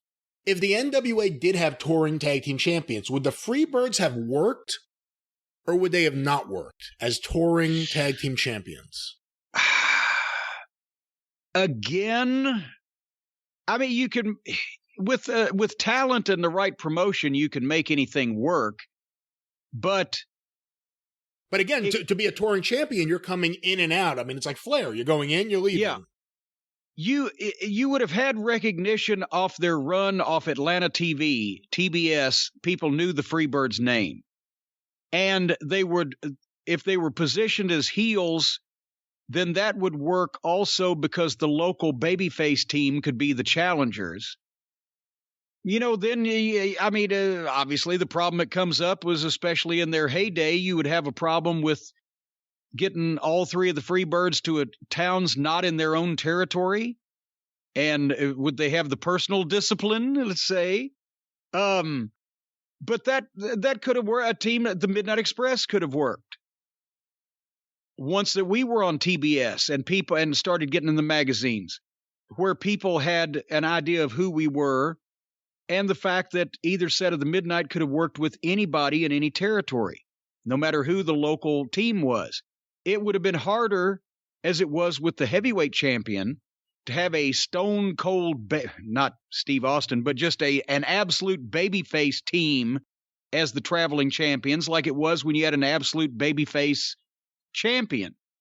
Even Jack Briscoe had to get a little heelish every once in a while when he was facing the top babyface in the territory. So it would have been easier for a heel team, but if they'd have put the promotion behind it and all the offices had got behind it and wanted to bring that team to their territory, after a year or two, it would have started to pick up some steam. But then you'd have to find a team that you wanted to leave those belts on for a long period of time, 3-4 years, like they used to do with the NWA title. Then you'd have to find the team that wants that schedule. Because remember, every NWA champion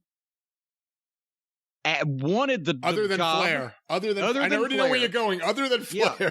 Other than Flair, everybody wanted the job, and once they got it, everybody asked out of it because they couldn't keep up the schedule physically and mentally, and it was ridiculous. Everyone but Flair. He did it and would still do it in a heartbeat.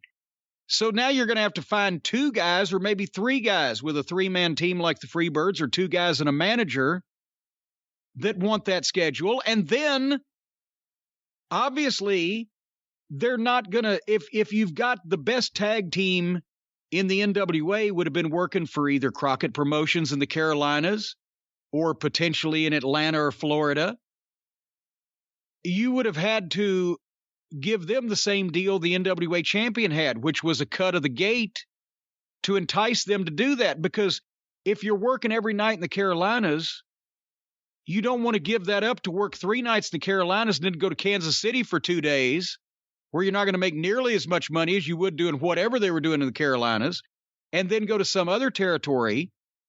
They would have to have been paid like the NWA champion, a percentage of the house legitimately rather than just the territory pay, or you wouldn't have gotten the best tag team in the world to want to be the world tag team champions and travel. They'd have wanted to stay in the Carolinas and make all the money they could make. Unless it was a higher paying job, and to do that you would have to get the promoters to agree to do that for another traveling set of champions. All right, Jim, what will be our final question here this week is one that has been sent in, let's take a look here, every single day for the last several weeks. So Alec in Silicon Valley, I'm going to read this today because it's not an outrageous question. However, if you ever again send the same question over and over and over and over, you will be blocked from this email address. And over. Here's Alec's question. Hi, Jim and Brian. On many occasions, I've heard Jim talk about Vince McMahon's Jedi mind tricks. Basically, his ability to persuade or talk anybody in the wrestling business into doing what he wants them to do instead of what they want to do. Most recently, Jim mentioned this on the Survivor Series 2021 review, which is where the quote comes from. I'm wondering if Jim has any examples of Vince's Jedi mind tricks or can explain his methods a little bit. I wonder what it is about this man that makes him so persuasive, even when people know that he's trying to be persuasive.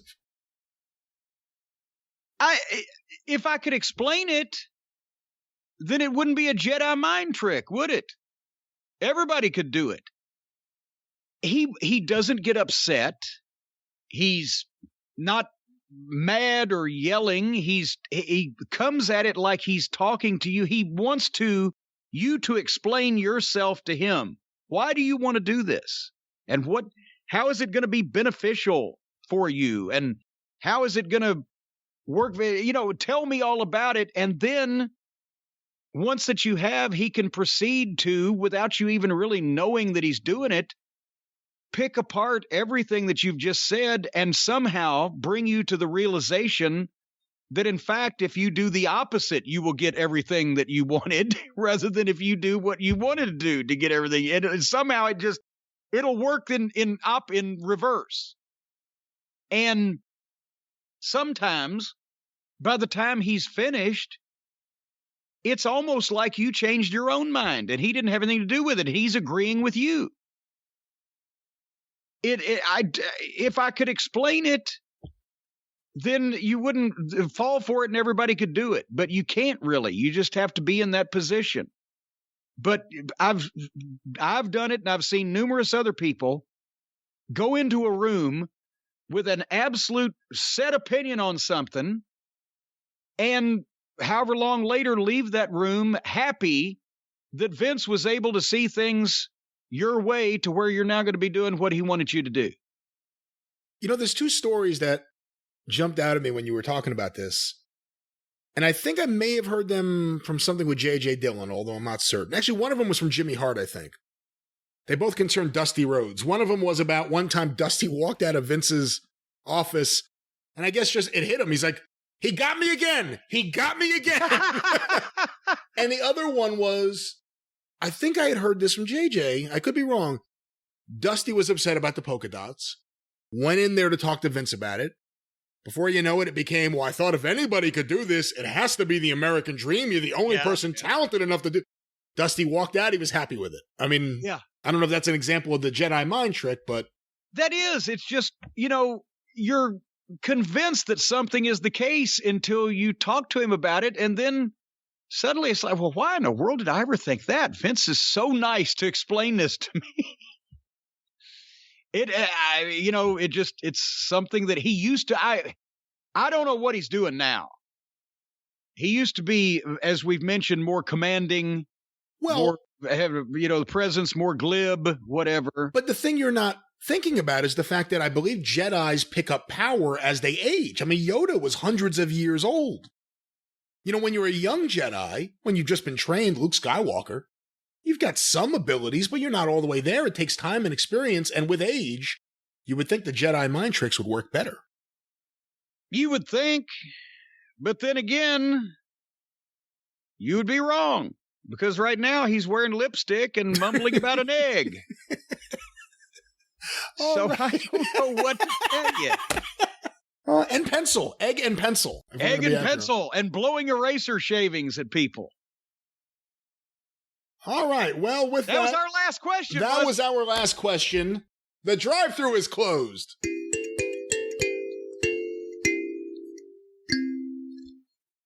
Not bad at all. Well, we'll be back this weekend on the Jim Cornette Experience, wherever you find your favorite podcast. Oh, God, we're doing another one of those this weekend, aren't we? First run. We First are. For the new year. And for those of you who have been asking, the Best of 2021 Omnibus is in the works. It will be a very, very long one. We're taking some time to put it together now that the year is over. But stay tuned. That will be coming at you very, very soon with the Jim Cornette Experience this weekend, and of course the Drive-Thru next week, wherever you find your favorite podcast. Get access to classic episodes of the Drive-Thru and the Experience, as well as the Cult of Meat with Extra Cheese a cappella by becoming a patron. Patreon.com/Cornette. For $5 a month, you get access to the archive going back to the beginning in 2013. Patreon.com/Cornette. Subscribe to the official Jim Cornette YouTube channel. Just go to YouTube and search for Jim Cornette. It'll be the very first thing that pops up. Check out those clips, full episodes, and omnibus collections, all with the very popular Travis Heckel artwork, the official Jim Cornette YouTube channel.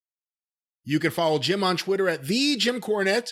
You can follow me on Twitter at GreatBrianLast. You can hear me on the 605 Superpodcast at 605pod.com, or available wherever you find your favorite podcasts. Of course, Cornette's Collectibles at JimCornette.com. It's the new year. New opportunities for everyone out there, but in the meantime, stay tuned. Aunt Fanny and Uncle Felcher are going to have that thing open in the next few weeks. Well, beyond Fanny and Felcher, Jim, one more time here at the end, the auction.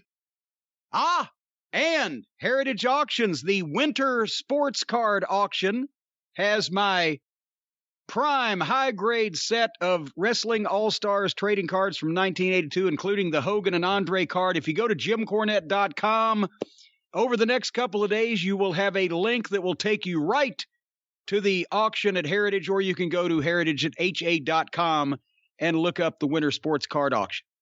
Of course, the Drive-Thru is brought to you by the Law Office of Stephen P. New, 888-692-8084. Get even with Stephen at newlawoffice.com, and don't forget Stephen is on Twitter at Stephen P. New. But until this weekend on The Experience, and next week, right back here on the Drive-Thru, for Jim Cornette, I'm the Great Brian Last. Happy New Year, everyone. Tally-ho!